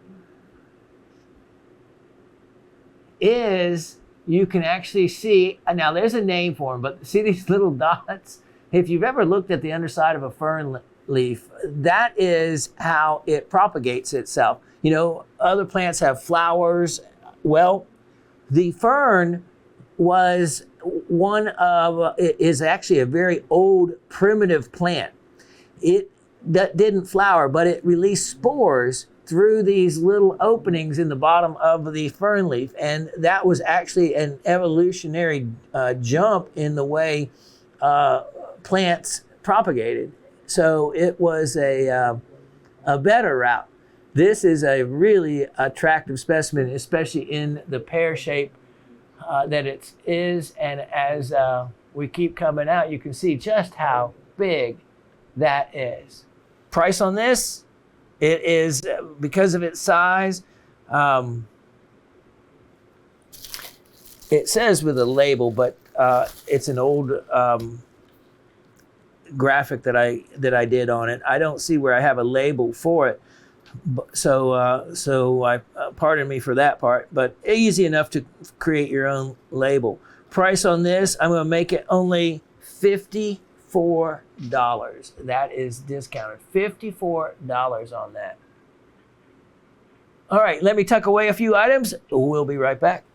Boom! Didn't expect this, did you? No, look at that. Talk about, it looks like it's got its own light bulbs inside of it. And of course, the most valuable color always in labradorite is what you're seeing right there, that purple. This sits up on its own. It is polished on every single side. A real polish on this. Madagascan labradorite. Now, quality like this, you know, the highest grade quality they really call spectralite. And I have to agree that the material from Finland, the really dark base material with all those stunning colors, spectralite is world class.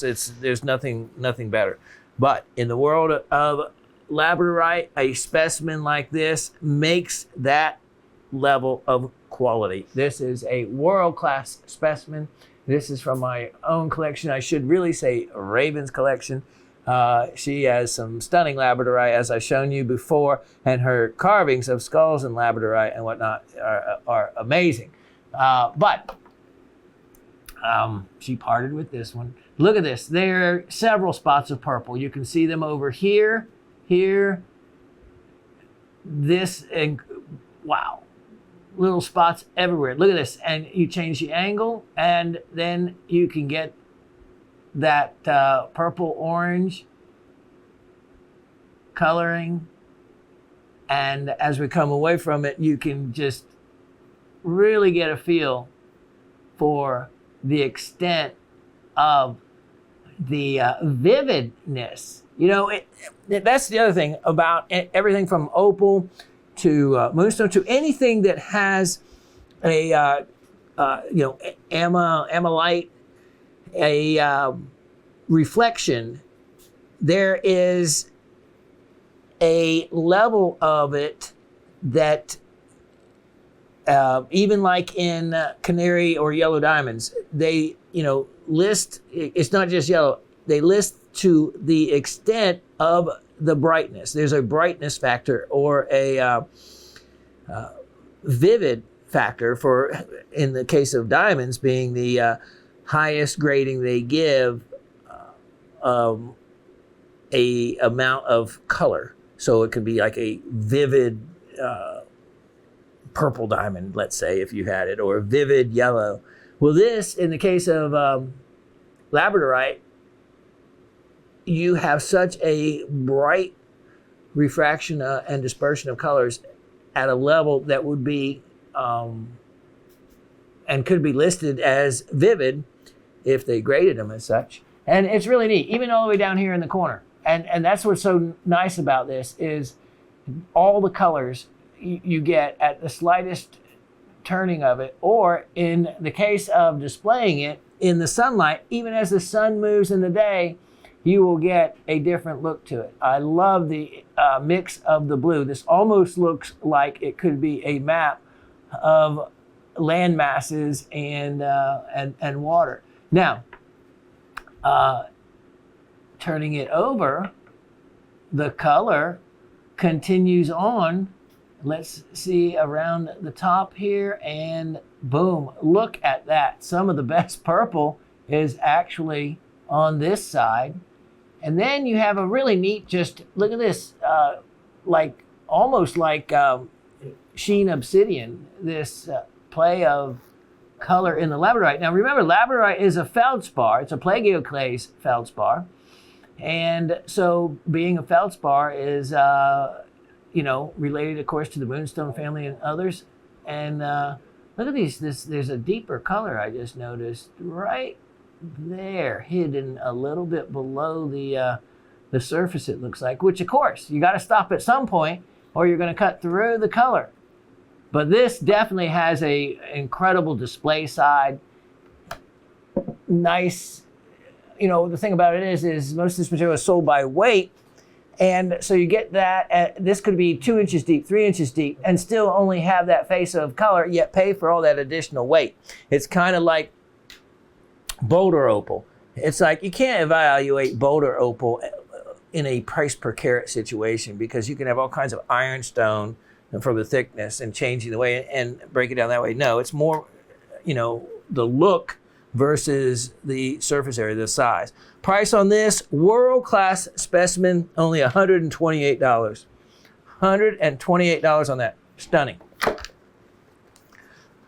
This is something really cool. And it's not something you normally would carry, but we only have 3. So it's going to be first come, first serve. This is a Himalayan salt lamp. You have seen these everywhere. Everybody sells different salt lamps or whatnot. But I can promise you that for only $12 each, I only have 3, $12 each, that it is less than you will find them anywhere. Now, that's what you saw spinning around when I did the opening shot off my my shoulder there, and what would be looking at to the right of me. And real salt from, and they say Himalaya. Well, there's not a trick in the wording of it.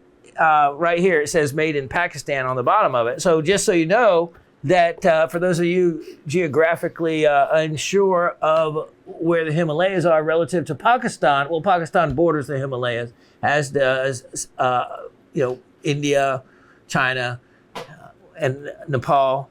So that all part is all correct. My dad we gave him one I think it's been 8 or 10 years ago, he told me. And it's from the same batch that we got. It was when we had the live show. Raven and I had an opportunity to get a couple cases, they came in a huge estate of items we made. And as many other items that we still are selling from that batch from that time. We had, I think, about 200 of them. We sold out of them in 2 shows. We sold every one except the few we kept back that we kept to give as gifts, like to my dad. Great presents for family when you don't know what else to get them. The truth be told, here's the claim. When salt crystals heat, they emit negative ions into the air. Negative ions help to clean the air, improve focus, and promote healing. That is all true. That is absolutely true about negative ions. And it's actually true that heating this does do exactly what they say. And my dad seems to enjoy and swears behind his. And maybe that, hey, you know what? Guy's 90 years old and he is as mentally sharp as I am and probably gets around just as good as I. So what can I say? His has been next to his for him for 8-10 years. I haven't had one next to me. If you did a science experiment about it, I think, he could make any claim that he would want when you're 90 and you've had one next to you for the last almost 10 years. So anyway, just USB, plug them in. And we don't normally ever offer anything like this, but I thought it'd be something different that 3 lucky people will enjoy. Please keep it just 1 to a client, so at least 3 of you can get a hold of them. You will love it. There, it's and it changes color and uses basically no power. All right, let's look. Next item is item 1023821. 1023821. Now, you don't get a stand with it, but what you get is this look that you can display any way that you would like. True Fishtail Selenite. Look at that. Wow. Can you have a better fishtail look than this? There's a couple little surface scratches on this, which is typical because selenite's like a hardness of 2. So don't get too carried away from those. You can polish them out if you so desire. But what I like this side, completely natural. Look at that, kind of like a skeletal formation. But what it basically is 2 selenite crystals twinning, coming together and growing in a twin. Hence, look at that fish tail. And these also, and it's in the description, are, at least I hope so, yeah, from the Mica mine, the actual Mica mine. That is Mica sounding like mica, but spelled N-A-I-C-A. Now, that is, of course, the very famous mine where you had the selenite crystals 3 feet wide, 50 feet long. That was basically a geode that you could walk into. Just like I always talk about, I wish I was small. Well, in this case, the crystals were big and it making you feel like you were inside a geode, which literally it was. They're gonna, from what I understand, reflood the area that exposed these crystals when they pumped it out. Actually, when there was a breakthrough in the adjoining mines tunnels, and the temperature inside is about 130 degrees. You can only stay about 10 minutes in it with ice pack suits to be able to enjoy these and view the Cave of Swords and the other name the scientists have given it. But it was like working in a living scientific environment that they'd never been able to study or work in before. And I think they're going to reflood it when they're done, which would be a great thing to do, I think, and continue to let the selenite crystals grow. This is from that same mine, that same district, that same deposit.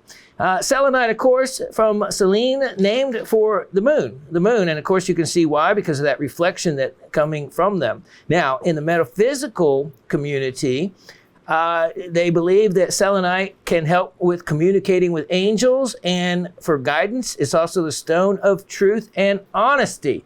Well, maybe we should give that to some politicians, huh? Anyway, price on this, it, like I said, it doesn't come with a stand. Just come, get a stand. There's so many better stands than these. And you can go to that you know, that store that begins with an M, guy's name, and have great choices for only $1 or $2 in a stand. Price only $138. $138. And when you think of a fishtail selenite, this is the look. That and that one other bigger, well, maybe that's the one I still, anyway, I have one more at home that I'm keeping. But this one has that classic look. And look how big it is. That's big. That's big. That makes a difference.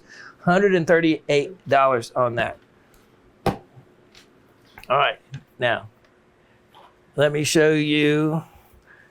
Here we have, now for those of you that might have missed out, is this the only size we have of these? This is the size? I have those two. Okay. All right. Let me show you again, 1017021, 1017021. Let me show you again. I still have, are there more than these? Yeah, so we have a quantity, make sure you put the quantity in, of fulgurite still. Here's an example of 3 of them. Fulgurites, we talked about just, again, the other day when we talked about lightning strikes. That's what creates these. A lightning strike creates a fulgurite. A fulgurite, I've said before that the width of a lightning bolt is only the width of a pencil. And boy, look at that. That is about exactly the width of a pencil. And so what it does, when the lightning hits sand, not Georgia clay like I've tried to look for, when it hits sand, it fuses the sand on the inside into glass. And you can see that shininess right there on the edge. And there it is. You see that shininess on the inside. So it's hot enough on the inside, fuses the sand into glass, and on the exterior, you still have the grains of sand that get melted into it, but it's not hot enough right there to actually melt them into sand. So this is one of the examples, and it comes with the box and the information. These were from Polk County, Florida, and here is how they were collected. From sifting shakers of a mine producing the sand for building materials. One guy, smart enough, and working the shaker, collected, I can't tell you how many of these over the period of time he was working there, was smart enough to collect every one he could. And how brilliant was that? What a great idea. So here you can see their different colors. That's the size that I'm offering. Now, I think I had some other sizes or some other pieces. I'll look and see what I have. But price on these, they're 1.5 to 2 inches by 3/4 inches. Only $21 each. $21 each. In the metaphysical world, it channels primal energies and helps forge new paths and helps you to be more in tune with your inner divinity. That's some of the metaphysical beliefs to what they attribute to the fulgurites. So these particular specimens are ones that were a little bit wider and than some of the other ones. Take advantage of them. Only $21. Take advantage of them while I have them. Now, next, let me feature, while we're doing fulgurites, I have, okay, let me show you. 1017421, 1017421, and these are a couple in particular that are a little bit different. They are longer, narrower, and they come in these Riker mount boxes, and price on them, this one is only $24. These are sold individually. So you can see, and they'll be hollow all the way. I'm just not going to take the time. Take the pins out, take it out, put it all that. Yeah, price on this, the box alone, this is glass top. These boxes aren't cheap. So this is the way I got it, this way I'm offering it. $24 on that one. And I have one other, a different item number. It is item number 1017321, and $24 on this one as well. You can see this one, the glass lined reflection on the inside very distinctly. And depending on what color sand it strikes, comes out different color, a little bit different color. So maybe the sand might have been a little darker, or maybe the lightning, there was organic material nearby, carbon. Any kind of carbon material could have fused it and created that darkness as well. But these are the longest of all the ones that I had offered. And so $24 on this one as well. Yep. And so these are 2.5 inches long with the Riker box and the labels. All right, let me tuck those away. We'll be back in just a moment. Back to the fulgurites, just so you weren't confused from either if you had bought before or wanting to buy again. Now, the ones I had showed you, if you noticed, they were wider and shorter, and those ones, they're all the same price, all the same place. They just were a little bit different in size that it wouldn't have been fair if you saw one and got something that looked a little bit different. So this is the ones I had featured that were a little bit maybe shorter but wider across. Now, the item number you're looking at in this next series of them, which we have a few, and I have a few others, I think, other than this. These are the ones that are thinner and longer. The ones that are pictured in the, or the information you see up on the graphic now. Same price, all $21. And I just wanted to make sure that in case you wanted one that was wider or bigger, that you got the one that you wanted. In this particular item number, what you get are ones that are more the pencil type width. Here's 3 of them, and maybe some of them are a little bit longer, but the rest of the information is the same, came from the same place. You get the box and $21 each.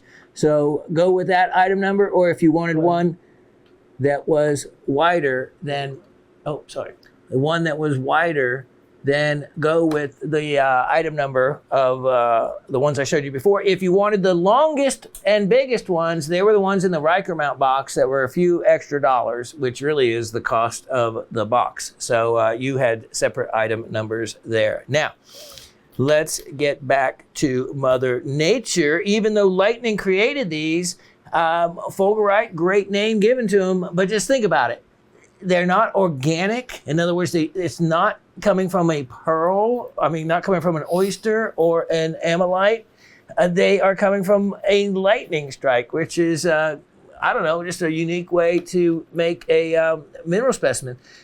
Great gift to give to a grandchild or a child if they're going to school, or to give to as a show and tell piece, or to permanently donate to the science class of your child's school as part of their study collection that they can use year after year for the children, because something like that kids can relate to so much easier. Oh, wow, a lightning strike, when a lightning strikes in the back, they'll be running out to try to find a fulgurite, like I did and still do.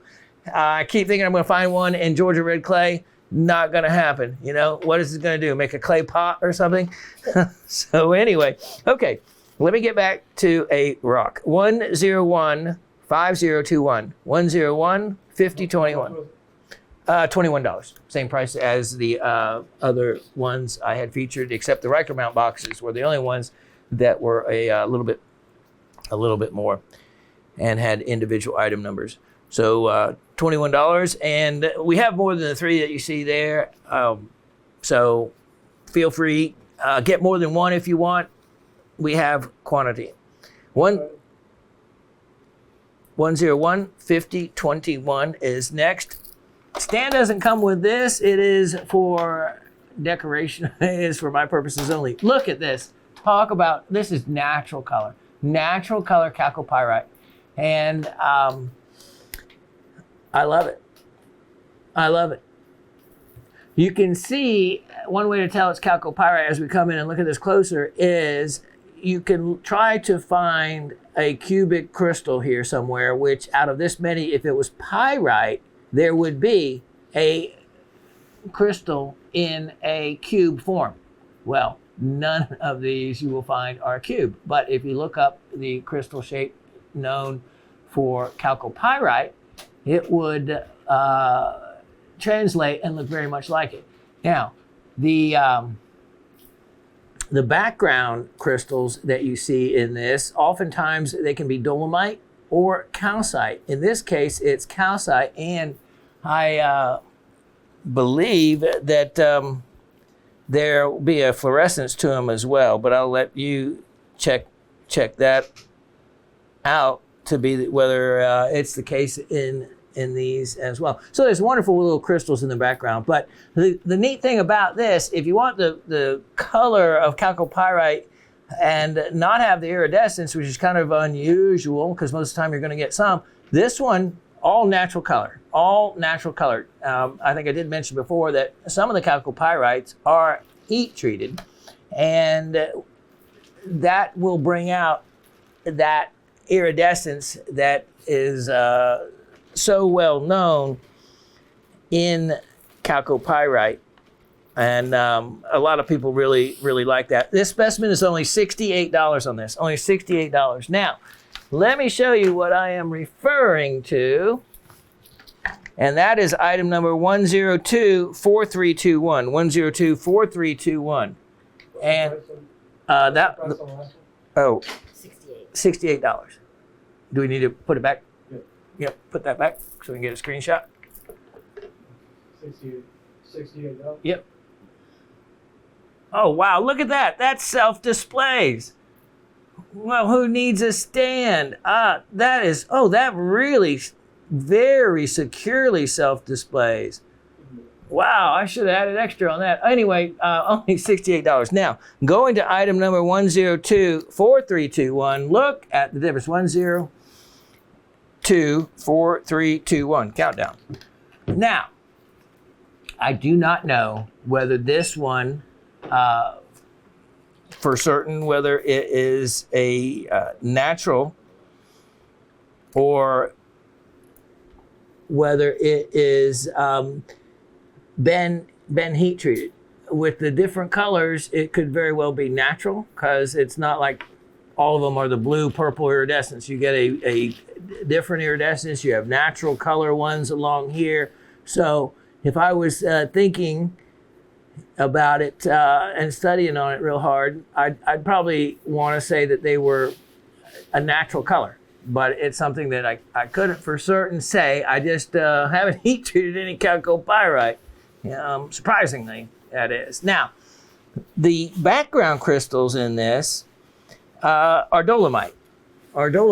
As close as I can tell. There's oftentimes dolomite, calcite mixed together, but there is a yellow fluorescence. This piece I happen to know is from the Sweetwater mine, the very well-known mine, and supposed to be from the viburnum trend, which is a like everybody wants something from the viburnum trend. Well, that's not always the case. It most likely is, but without knowing for certain, again, I'm not going to state that. So it does have a wonderful yellow fluorescence to it, which dolomite can be fluorescent, so can calcite.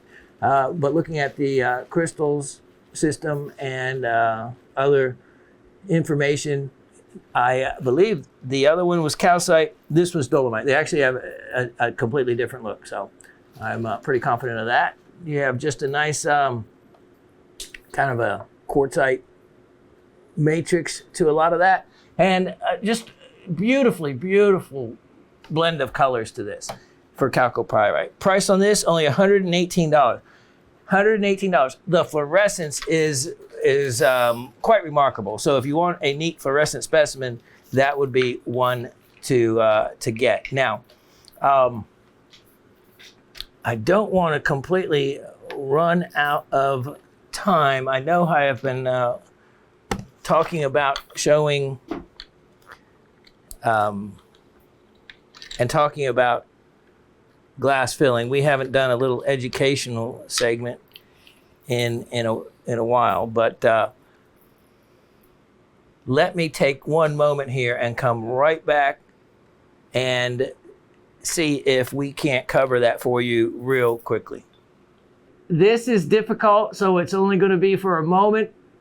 this is a Yehuda diamond. A Yehuda diamond is a fracture-filled diamond.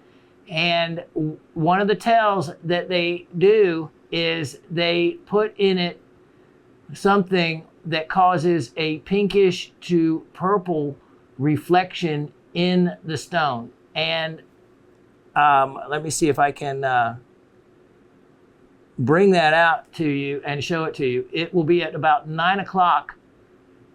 If the top of the tweezer is 12 o'clock, at about 9 o'clock in the middle of the stone, there's a pinkish purple reflection that I'll try to locate again for you. And if I can't, it's because there's it's a lot easier when you're holding it just in your hand and you're not working two other angles to be able to bring it out to you. There it is, right there. Look at 9 o'clock. See that purple, pink reflection in just a moment. And if not, imagine that you saw it, because that's what you look for. And in diamonds that have been fracture filled, they put in a glass or a filling, not necessarily like glass, but a type filling that into the fractures. The fractures have to reach the surface for them to be able to do that. And okay, right there at 9 o'clock again, kind of difficult to see. You can see this easily holding it in your hand or in the tweezers using just a loop. Let me flip this over and show you what they're trying to disguise. What they're trying to disguise is this 63-point diamond is a large fracture in the diamond that is very well disguised by the filling material. But the filling material will put out a wow, that's great. We'll put out a pinkish to there it is again at 9 o'clock. Difficult to see in this, there it is right there at 9 o'clock. If you can see that pinkish purple, it often looks like dispersion, but when you're looking at it, unlike this and moving it around in tweezers with a loop, you can easily see that as a pinkish purplish reflection right where the inclusion is. Now, this diamond has other issues besides just the fracture. So it's a great candidate for it to be fracture filled, because if it wasn't, you wouldn't buy it. It would be way too included. And you can see some of the other inclusions as I hold it there. Now, what is more common and easier to spot at times are fracture-filled rubies. And let me just show you, but you have to be able to use magnification. And let me just show you on this particular one. Look at how pretty that is otherwise. Looks like a great ruby, right? I just grabbed one of these, not in any order. What you look for, and I'm not sure if we're going to be able to see it in these, let me get another one, are bubbles, are air bubbles basically from the process. And here we go. This is one easily visible. You see that big bubble up there at about 1 o'clock? That's a big bubble left over from the treatment process. The other thing that is easy to be seen is not only the bubbles in rubies and glass-filled items, but there's also an orange type of cast to many of, or all of the ones that have been fracture-filled. Let me grab another one there. There we go, the bubble right there that you see. Now, there can be bubbles in natural rubies, but not quite like you see. They don't look anything like the bubbles in a fracture-filled ruby. When you see enough of them, it's easy to see the difference. There's also another bubble right smack up above that other one right next to the tweezer in this one. Let me grab that third one. And so when you see a group of them, there we go. There's the orange. This is a perfect one to show you the orange. That if I turn it this way, it's right up at almost at 12 o'clock. You can see that band of orange in this piece. Plus, look at that huge bubble right in the orange band. When you have the two together in the same place, you know you've got an issue. I think this is an excellent stone for identification purposes to show you exactly what you look for. Look, see the orange? The orange in that, the unusual orange areas, and then you can see also the bubble in that. Let's see if we can see it from behind in any form. You can certainly see the orange, and it might take additional magnification, but I think you would get the idea. You know what a bubble looks like, you saw the orange, put the two together, and you have an issue. Let me try one other thing, because we probably won't do this again until I can get a better setup. Let me turn this off one moment. It would be worth it since so many of you were interested in this. This is something that it would be good set up as a, here we go. Now we have a better situation. All right, you can see the bubble almost right in the middle of the stone. You can certainly see the orange streak coming down. There we go. There we go. Now I see three bubbles. That's what I was looking for. This one is a perfect example. You see the multiple bubbles. There we go. You can actually see the light glinting off the three right there. Three bubbles. Oh, there we go. We're even better. Three bubbles right in where the orange band is. Bingo. That tells you all you need to know. So that's just a few minute exercise. I wish you could see the diamond better, but what you look for is a pinkish purple flash in the same area that the inclusion is. And the inclusion doesn't totally disappear. Under magnification, you can still see the fracture. You can still see where it would look much worse if it was not fracture filled. So that's where you start off. You look to that area. If there's a purple pink flash coming from it, then you know you have something that needs further looking and to be taken to a gemologist or additional inspection of the piece. All right, now, since we're talking about corundum, let's show you item 1013221. 1013221. This is a stone that came in a batch of estate items, and wow, is it not cool? Look at that. Look at that.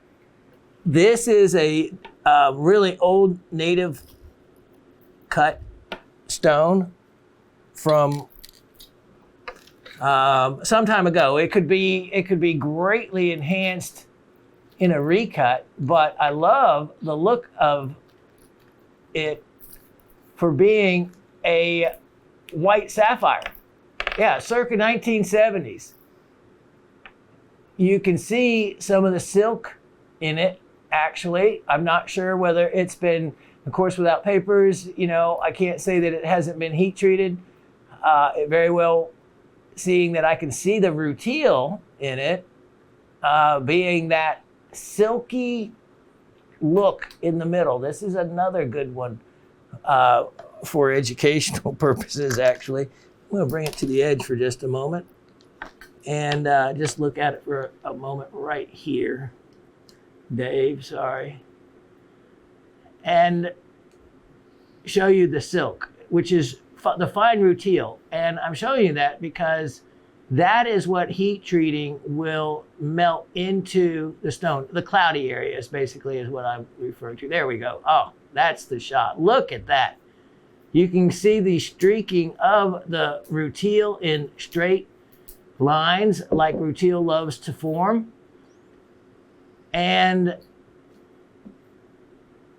so that has every possibility that it may be not be heat treated. It might have a fingerprint inclusion up above it. So when you heat treat corundum, what you do is you're melting that rutile that is crystallized out back into the host rock. Look at that. Oh, look at that crystal up above it in the corner. That looks like a pyrite crystal, which I've seen in these.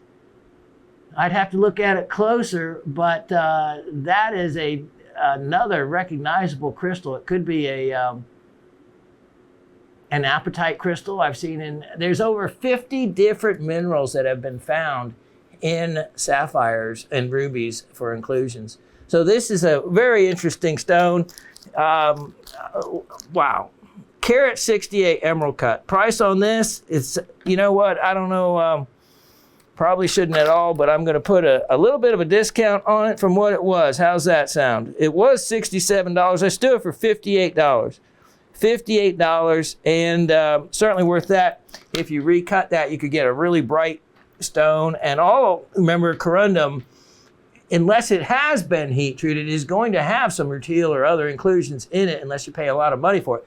This one is a fantastic stone, which would be interested, if no one buys it, to actually take pictures of that other inclusion in it, which you can do also. I've shown you what kind of camera, what kind of little attachments for you to get to be able to get that kind of magnification and see what lies inside.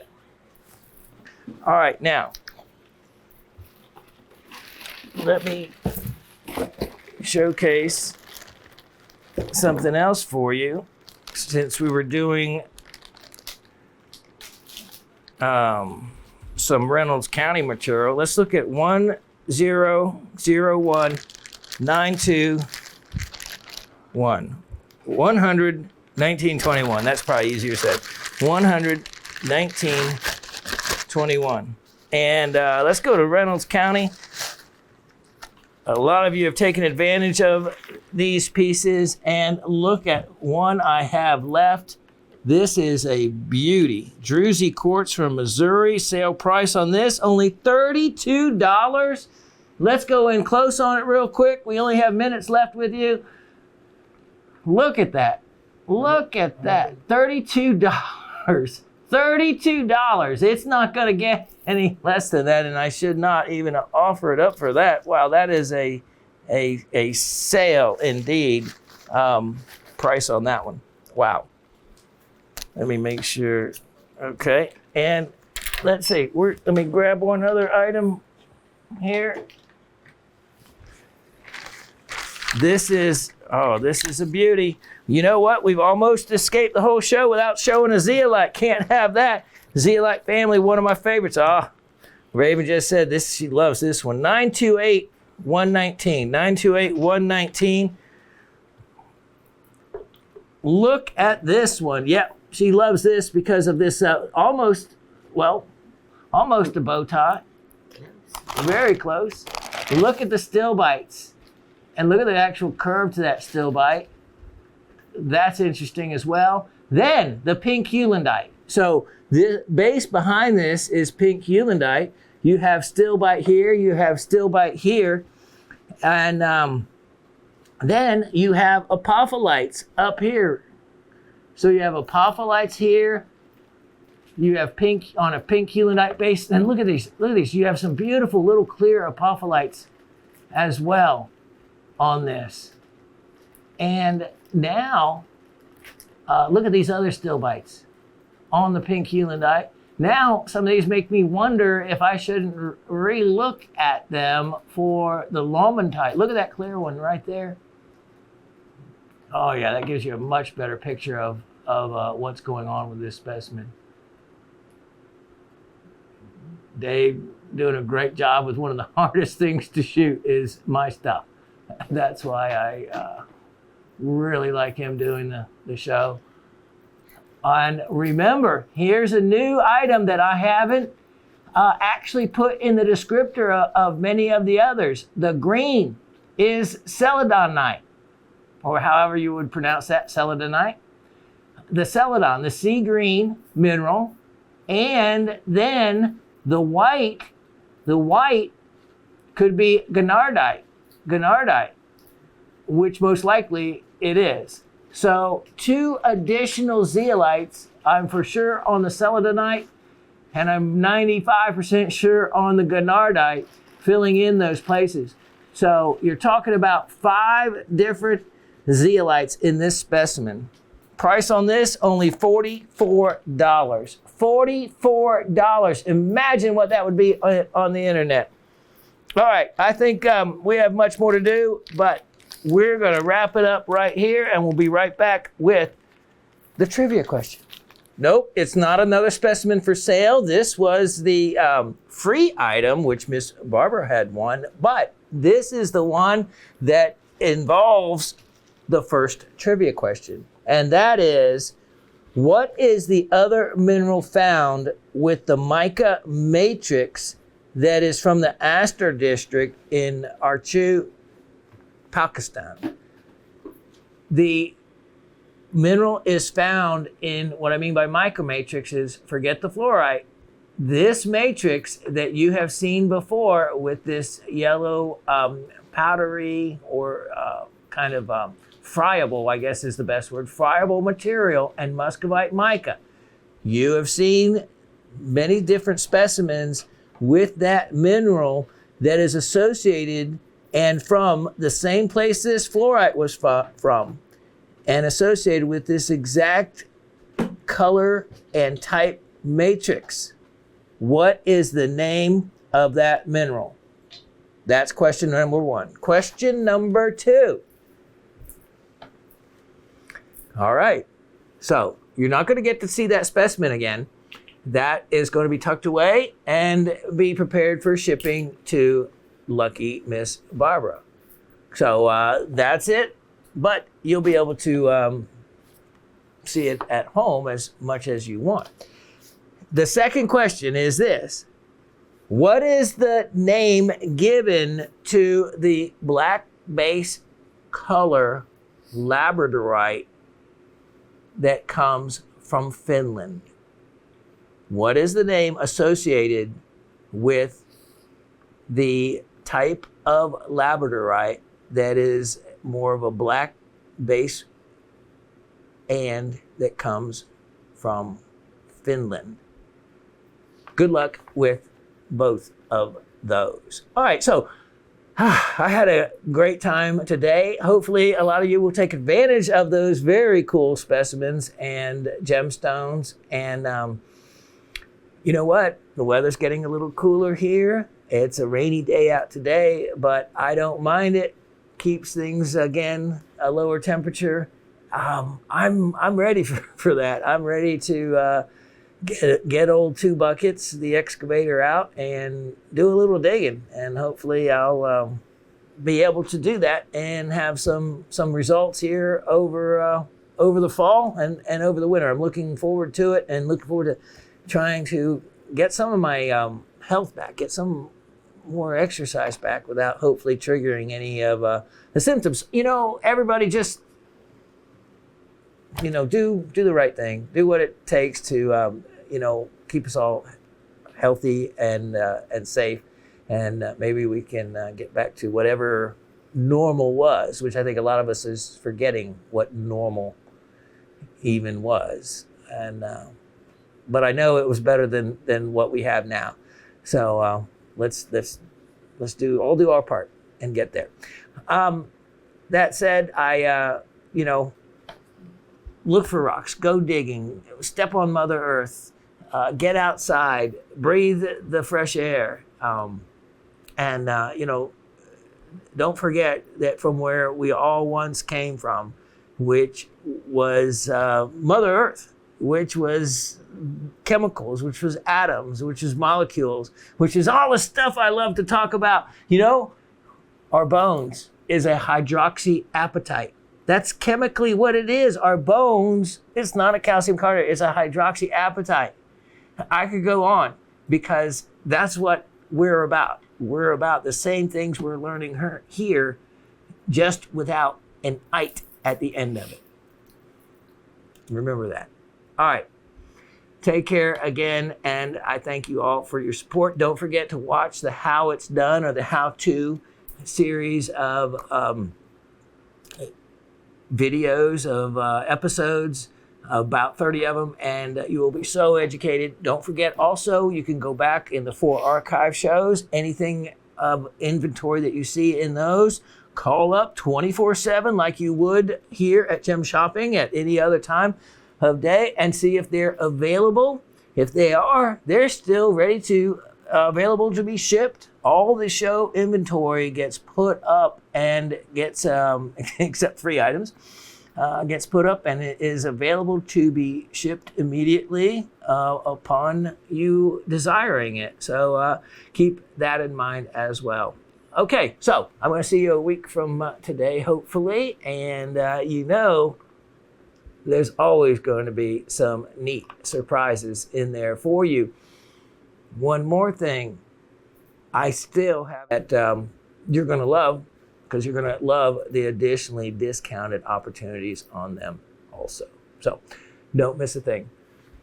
Love each and every one of you and appreciate you more than you will ever know. God bless, and God willing, I'll see you Monday.